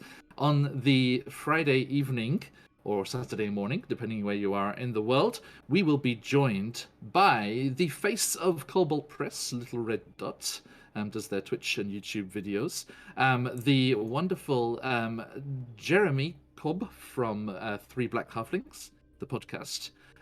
The incredible Josh, the dreaded GM, our good friend Patch from Quest Junkies UK, and Kyle from Play Nerd Allies, which is the first group that we'll be playing. Then, on Sunday evening or Monday morning, depending where you are, we have our second game where we are joined by one Satine Phoenix and her fiance and the head of Apotheosis Studios, Jameson Stone, the composer of a little ditty is known as the Critical Role theme song, Jason Charles Miller, and our good friend Michael from The Dead Aussie Gamer, Becca, also known as Caustic Phoenix, and Michelle from Phoenix Dice. And that was the original idea behind it, just to get as many Phoenixes together as possible. So we've got Caustic Phoenix, Phoenix Dice, and Satine Phoenix. Wow. So the collective noun for Phoenixes is an Odyssey.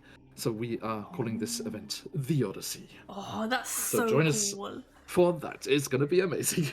Oh my god, how are you feeling about it? Because those are some big names. Are you nervous? Are you excited? Are you not phased by it at all? Like, that's an incredible lineup. Yeah, once we found out that when the schedules are going to match up and work, we, there's this crazy dash of trying to figure out who could join us and what was going to happen and scheduling things. And then that finished, and then there's a bit of a break until closer to the time we need to do the extra stuff. And that's when the terror sets in.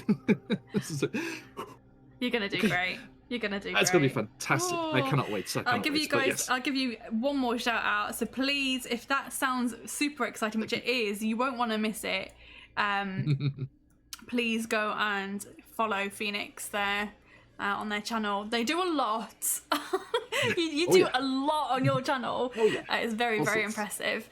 So there's something for everyone. The thing is, there's something for everyone and something in every time zone, basically. So it's great.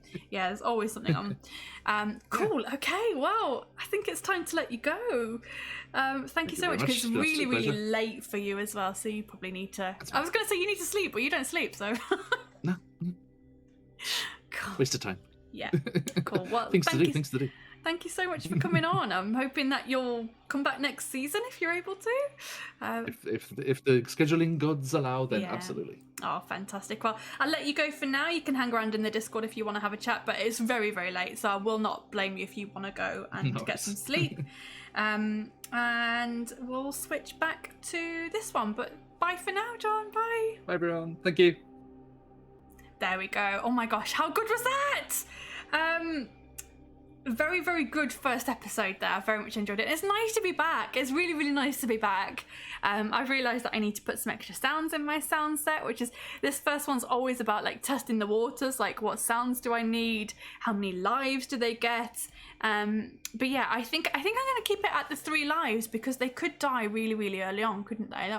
I think it was a really nice start as well, having that different, being a slave and then having to do the trial in the arena and stuff like that. But yeah, I think that's all from me today, guys. I am gonna go and grab another drink, and I'll see you same time next week. Now, if you are interested in being an adventurer, I do have a couple of slots left, so you can see those in Discord and you can see those on Twitter.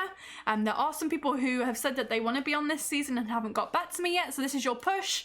If you haven't got back to me and you really want to be part of the season, lock it in soon as, because we've only got a couple of spaces left and we've already got people asking to take those spaces. But if you're interested, then please send me a message and we'll sort it out. I only have a couple of spaces left for this season. One of them is next week, so if you're available next Saturday at 2 PM GMT and you want to come and be on the show, that would be amazing, just so that I'm not worrying about getting an adventurer. But yeah, otherwise I'll see you guys same time next week for some more Fighting Fantasy. Again, thanks to Ian for creating this amazing book, and thank you to Sirenscape for the amazing sounds. Now, I've forgotten to show you my leaderboard. Look, we've got a leaderboard for this season that pops out and pops in. How cool is that? Unfortunately, Phoenix won't be on the leaderboard. They'll probably be down at the bottom there as an eliminated player, because I think that would be nice for them to just have their name on there. But yeah, we finally hit 1,000, so thank you all for that hype train at the very start of the show as well. That was crazy. Thank you so much for that, and thank you all for the new follows and being a part of the Swords Up Club. I think I've waffled, haven't I? Probably waffled a little bit too much. So yeah, I'll see you guys next week. I was going to raid, but I haven't got anything prepared. So go and be free. Go and consume whatever content you want to consume, and go and support whoever you want to support. 776, hi, bye. Yeah, we're just about to finish. Go and be free. Go and watch whatever you want to watch. I haven't got anyone prepared for a raid, so that's my bad. I'll try and raid next week and going forward, because that's always nice to pass on the love to somebody else, isn't it? But we'll catch the VOD this week. Wicked, thank you so much. And yeah, I'll see you guys next week. Have a great rest of your weekend and a good evening, and I'll see you soon. Bye.